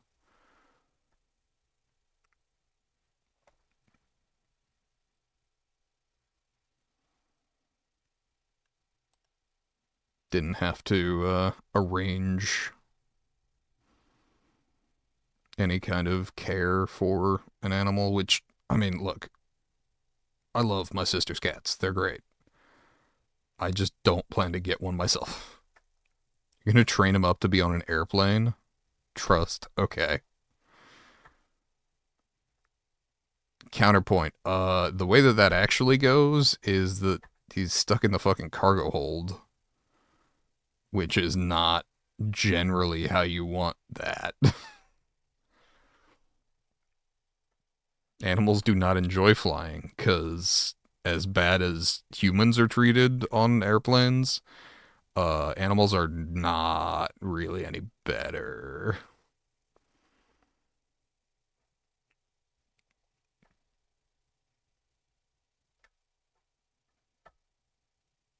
Had the weirdest thing on my trip back from Minneapolis is I went to turn on the like overhead vent, and it was just super hot air. And I talked to my parents about it on the other end. They were like, they had their vents open the whole time. And apparently, like, midway through the flight, it went from cool air to hot air. But I didn't start with it open, so I just opened it to hot air. And I'm like, shit. Not really what I was looking for.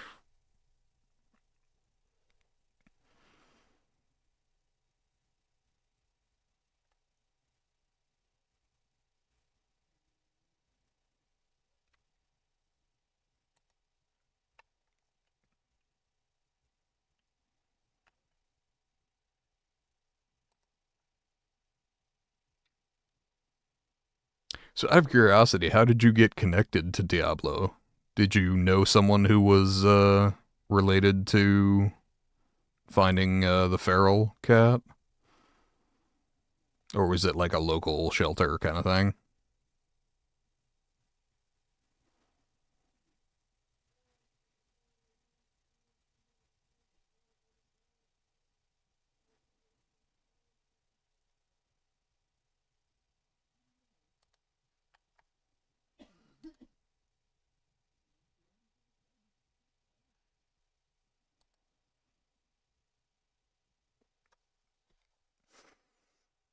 Where did I put my water?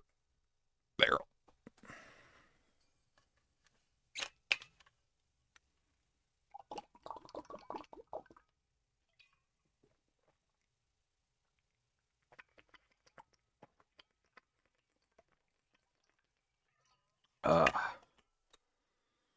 Hold on. Holding. I am holding.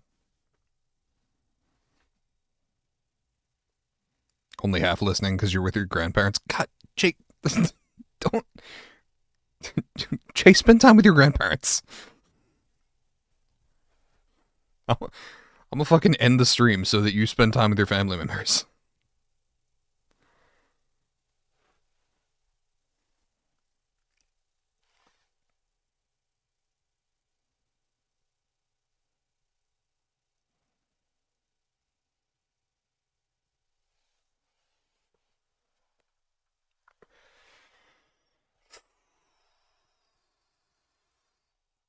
Oh, Christ. Of course, at this point, I might also end the stream because I'm getting hungry. I had like a late lunch, but that was at like 2:30 p.m. and it's currently 9:30 p.m., so I could definitely eat.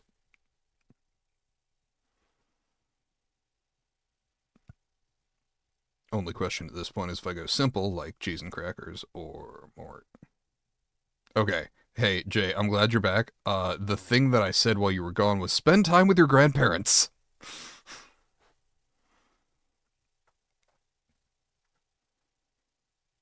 That was pretty much it. I was asking about Diablo and the way that you got uh him and like who you knew that had the feral cat. But I can find all of that out later. If your grandparents are there, spend some time with your grandparents. Please eat real food. Yeah, the other option besides cheese and crackers was make a shepherd's pie. That just takes a while. So that was kind of the debate. I if I go cheese and crackers, I'll have an apple too. So there will be real food.